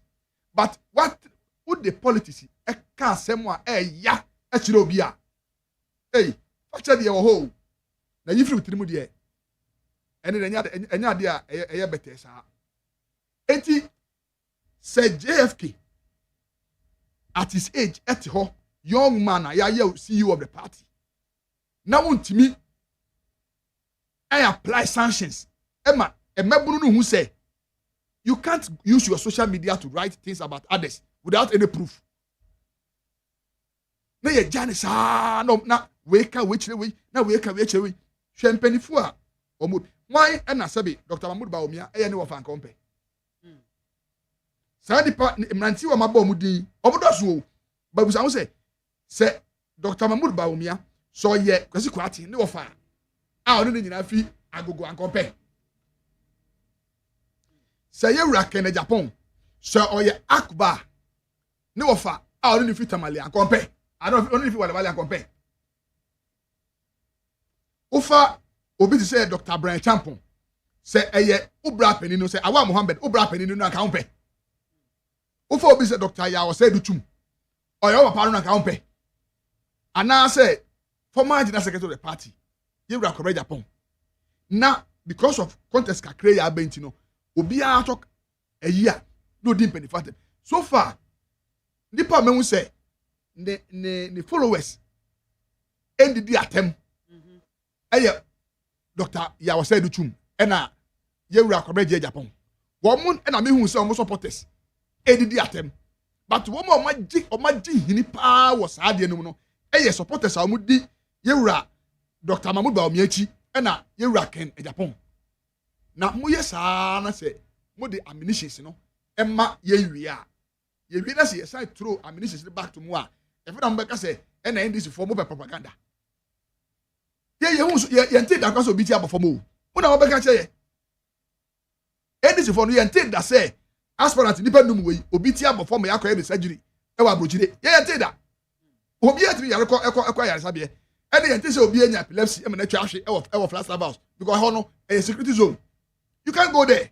And you almost more than the back say, Obia Chavida. And you know, and no ma ekoso no enye fe enchire buo ema party structure no na nipa obetimi apply sanctions aye GFK ni o man panika yi and na say no be meeting go to the social media and then ya Jennifer Pong just go there just go there social Facebook ba ko so US if I say Sandra now way too many way. Even after say the former president cry after aspirants in Yado Marcus I know. Who aspirants in about me catch there who supporters say. So person di mechia and the intimidation should not be part of your issue. Catch the delegates in the meme ba meeting me here about party. Because so who will be can find ya TBDA. Enti si echechira GFK any era 17 say the bush and for so yare kra na onye obi na edit you see the so obeka so person chairman and you know he owns the party grassroots no duty of care ye papa Hackman Uswajiman as a chairman of council of elders of the party no he owns party grassroots no duty of care to ensure say party ni mu bejo. Because party need to say forget about floating voter. Because I didn't know say no. Atema mudi mu ho anopa awia anwumre na we twere brofo tententi and the grammar here seketwa.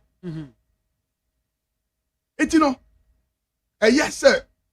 As a former president no. Me hu say na man frema ho former chief of staff ni penifo nyina wa omo any aspirants ne kasa. Tell Ghanaians tell delegates they say we na ba meeting aye na kasentwitwie ye ka asem enye no kra to nipa so we cannot prove because obi em say campaign season what they make call to kra na e ba ko pachew na ye je manaka nti obi asori na waka ne ope e wo say JFK city up Yes, Anna. Under this fourth republic, he will go down as the worst general secretary of the NPP. Needs 100.9 FM and was so a gua utie no with sa meeting here former president any more issue na back wa ka ho engineer kwabena age Japan say meeting no may stating categorically according to what he said that was say a frank a productive and a unifying san wo mo pese wo mo san na ekoso anasa na wo pese wo mo portray a pitch you see sometimes now bibi wa can say we na we ka in benefit say action speaks it's right after some meeting each aspirant bia no enim emrante wa omo yes hatchet job no social media omo ni mo who doesn't know Kofi Gasa say me kan maboni din straight need FM otie so I see on trade bi say ho na mabetra ha ka ofa me court because I have the evidence. Okay. Me screenshot the omuchire nyina me kan ya na screenshot am there to one day it will come back to bite you. Now no abronye kotena ohia TV o say yewura Canada Japan efre no wo o man FM e man $50,000 say onje na open contract bi wo NIA nti platform because bia o attack Professor Kenneth Atifa. Professor Kenneth Atifa me dey kwa sorry. So when you make such allegation, na be pim nei party leadership and friend will say fa unyina so bra. In as a can unresponded and that me says so tie anya ne ya o. Eya kan se ne eko. E na ye de ya anya draw da. Eye de ya ba ko be wini ken. Ba ko wini so a obehia the other aspirants no to work together as a team.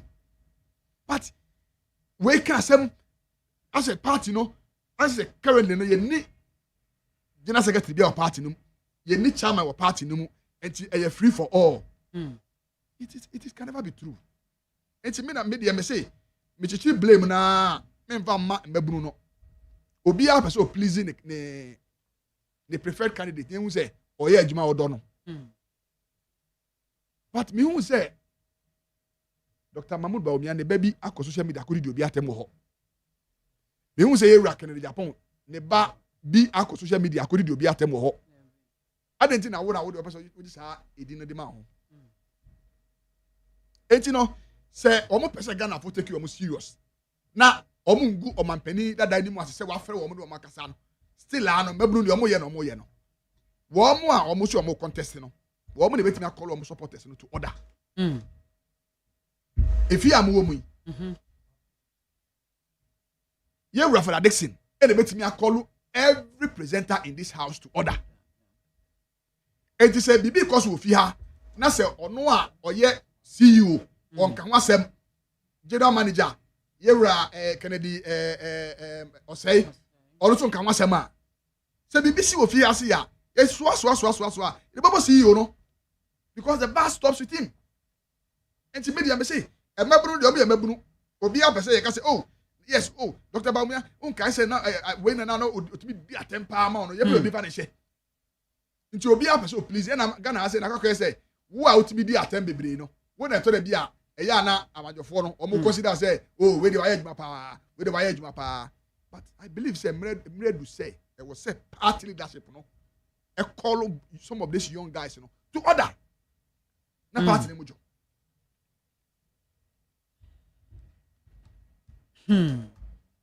Maxwell Kofi Azuma no see you see our politicians, everything about them is selfish. They say and do what is pleasing to themselves and not to anyone apart from them. That is why they will continue to shed blood but still fail in the fight against Gada and Seal. Wrap it up, Emame. Nafi Brenna kana mefama metifo na omoso emremo. Yeah, about anti-LGBTQ bill. Yeah, and Professor President Momodianza will be taking it back to Parliament. Don't matter Eddie Hujuma. Yeah, about AG or pleading with Ghanaians to be patient concerning recoveries. Ahodwa one more a year and after NPP one more flag bearer race. Me de manusi no. Ne metimi aka se Ghana fo nyina enya abotre. Na democracy no. Eye abotre ena ye de erani democracy. Military regime ena se ye kasa obi diska ye che na ye de na ye de ne foreign squad. But under democracy no sebi obi a sebi waku nipa kra mpo no se wo court na se wo ka say ye busa say whether you are guilty or not. Now ka say I am guilty. Judge no be enter not guilty. I didn't because there was some we invest a jury and a pronounce guilt e ka say what for it is a wo ko na say jury no kra no omum empa na jury no but bia ye de was started from a circuit court hono mo ye committer trial na say ye busa ka say what for the judge will enter not guilty because you go now the lawyer at that time and not me nyem that trial and suspect no any lawyer obetimi a try no enti no ye nim say Ghanaians expect so much from this government, especially say adeɛ kyi biara na sika nipa da se ni atenase ɛwɔ eyisu pen ɛde awia no ɛkyɛn ata yi awia okrom ase. But mraso deɛ a grand slowly but we will get there. Enti no ye nyina yɛfa yɛn pa bɔ entire attorney general na yoko mpanifo na chi na medema no si kura no me nua ba so the minister for transport honorable Joseph Bukari Nikpe na MTTD commander national needing the DCOP Gabriel Prince Wabu na AMA boss honorable Nick Bakpo Aloti omu ye diga na fo hwemo kakra binu aba bibi koso akra ha se ya se bon no 9 no miensa na odu kwa me koma circle overhead na se ho a kasa elodu domi kasa elodu amasaman kasa elodu pokuase ashoman exit omu nyina asa omu lorry fare se wo fa ka efi circle ekọ domi a 6 cities 50 pesos. Okay. Ade ministry no NGPRTU nyina atenase agi atom. No miensa no nan amafo apon adwuma no pe omo say domi straight 10 Ghana cedis. O ma to lorry fare no by force. Mate for omo say untimi asifom. By 3 weeks ago, it should be tall. I think it was the Thursday and not Wednesday. Omo di 15 Ghana cedis from Kwame Nkrumah circle to Domi. We can't run the country. We can't run the country like that. Because some more young share at the more lorry fare na ba. Mon consult passengers. Mo GPRT na I am Mother Union. Womo and the transport ministry and the tenancy. Nobody is shaba. If at some point in time if we say petrol work or more running at a loss, you can go back to the transport minister. Hey, Papa, yeah, bre. But say unilaterally, Obeka se me na car. Kwa no share dia o. E taxpayers money. Ka o de bia ni kro Obeka so ono na eyi kwan from how to Domi. E taxpayers money and e dey car kwan. E say so a e taxpayers money and e dey ye. Enti no MTTD commander and a minister for transport and a AMB boss. Ade wey e koso e ma nipa ebre hwe ye nua nketo omo ye omo service. Service obi o ye service na ketu ayi sen. Na wa besini sa akọ ministries akọ adwuma. Na wa pon ofri ministries kra e bas ega. Enu ye 6 cities 50 pesos. Na wo do sekra say o ko Domi a e ye 10 cities. Na 15 cities. Ana 15 cities. Asa na wo do Domi a what's out to to Abenya and I say what to Ashoman Estate ana wako poku ase. I mean aden. Enti wo mo de and na wo who do also see as a police for the hole. A police for the now almost white, almost top white and a down black ho. No more your money. Now lodu Domi straight 10 Ghana cedis. Domi straight 10 Ghana cedis. Men pay to kwa only so to me to amen frokano. I'm the one here to. Yeah, but how can how can you live in a country you want now but decide say wo de wo toto no because say Uber na nipa na order and I say taxi now and also open there and they want to comfort but toto there e boda ho and say when the kwame super na ekoso kwame so enti no DCOP Gabriel Prince Wabu Wadaroma una ye MTT4 boss okay and na transport minister Honorable Joseph Bukari Wadaroma and na AM boss mo hwe na mo hu bibi because even overhead na sekasa enye lorry station but ebra nyim na ho na ye nyina ye kopere ka o na mo take advantage na mo GS seska we enti anumre se nsuo to dia na oti ate enti o Wadaroma o mo hu bi mai Medase. Mejidi so matena asopem. Felix Nene Pabite of the NDC. Ena otese ye no abo enkomo sa. Felix nyame insha pa se onyakwan ebae. Afei ebrena akano mede ma me beautiful callers. Monso momremo na monfo madwenkyere emra 0302243540. Good afternoon. Good afternoon, MAAME BIAMAH. Eja Francis ni. Anu. Acho yenko. MAAME fele mafeno. Na koyo o ututi na katwa. Na Francis setu amasama kono tu go di mafo. Nyame shira. MAAME de ta ma de fa pa ni. Also bia wo normal kadi wo ma kanta ko. MAAME dia mi say that we point yam. Or see who is responsible for the good and $12 million. I'm going to basically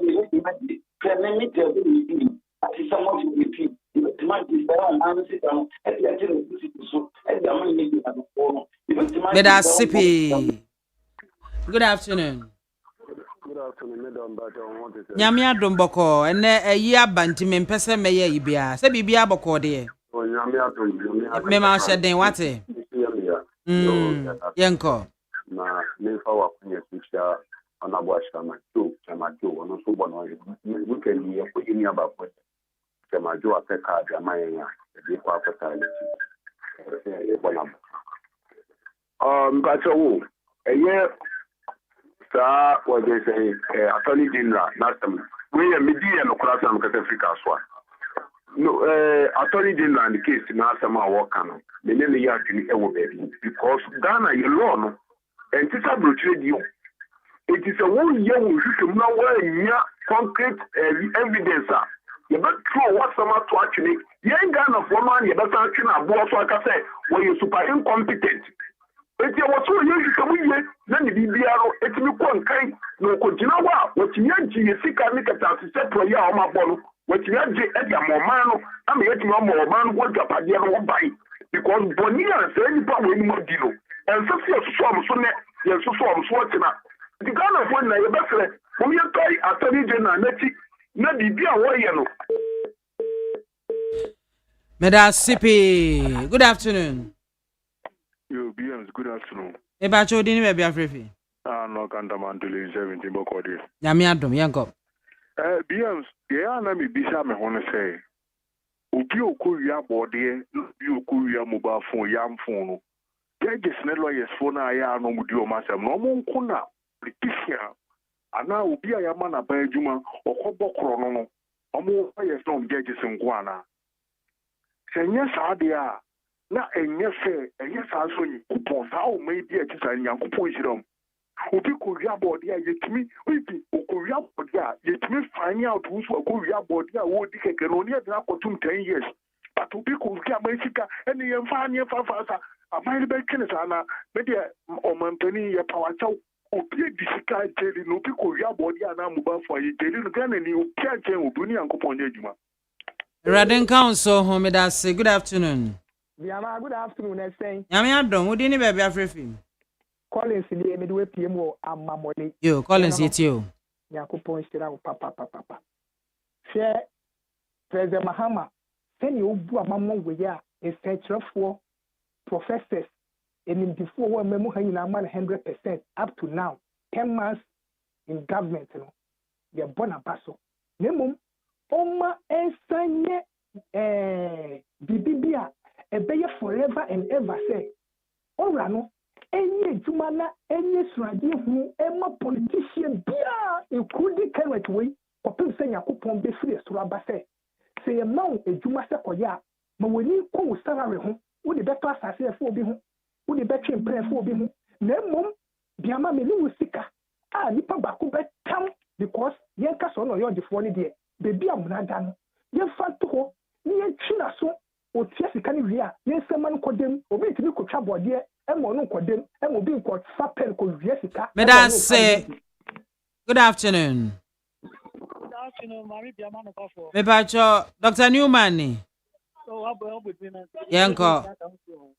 Benchia Electric Floyd for SDP National Youth Organizer. And I say shake from the two from our west. I'm here that channel. That is a figure of showing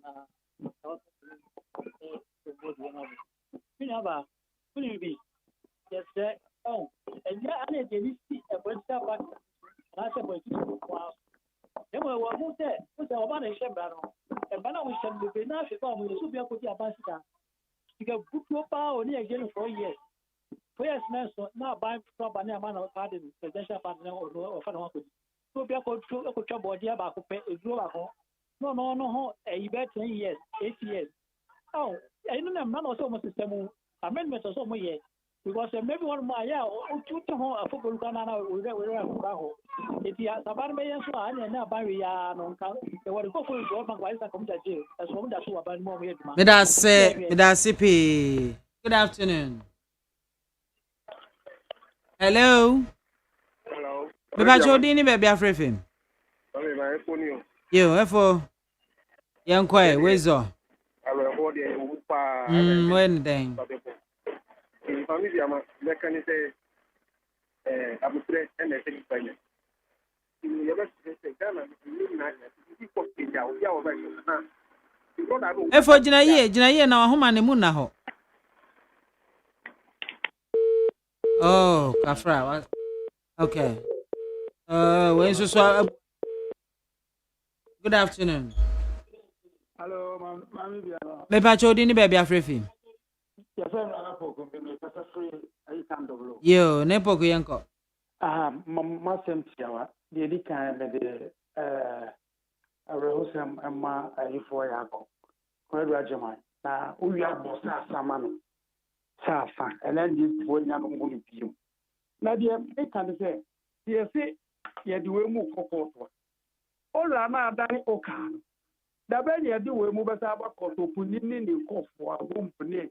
Ye ga free omko na so ba be ti obi omutumi fa no ma pa kwa wa MPP to yes yes support to the apostle hwehwem a enkosi aga because cash one back as cash one back and one no mutu oye afend kwakwa no A+ any attorney general case investigate MAAME uni nya bi nya Medasipi ebusiafo ha ene ye de enko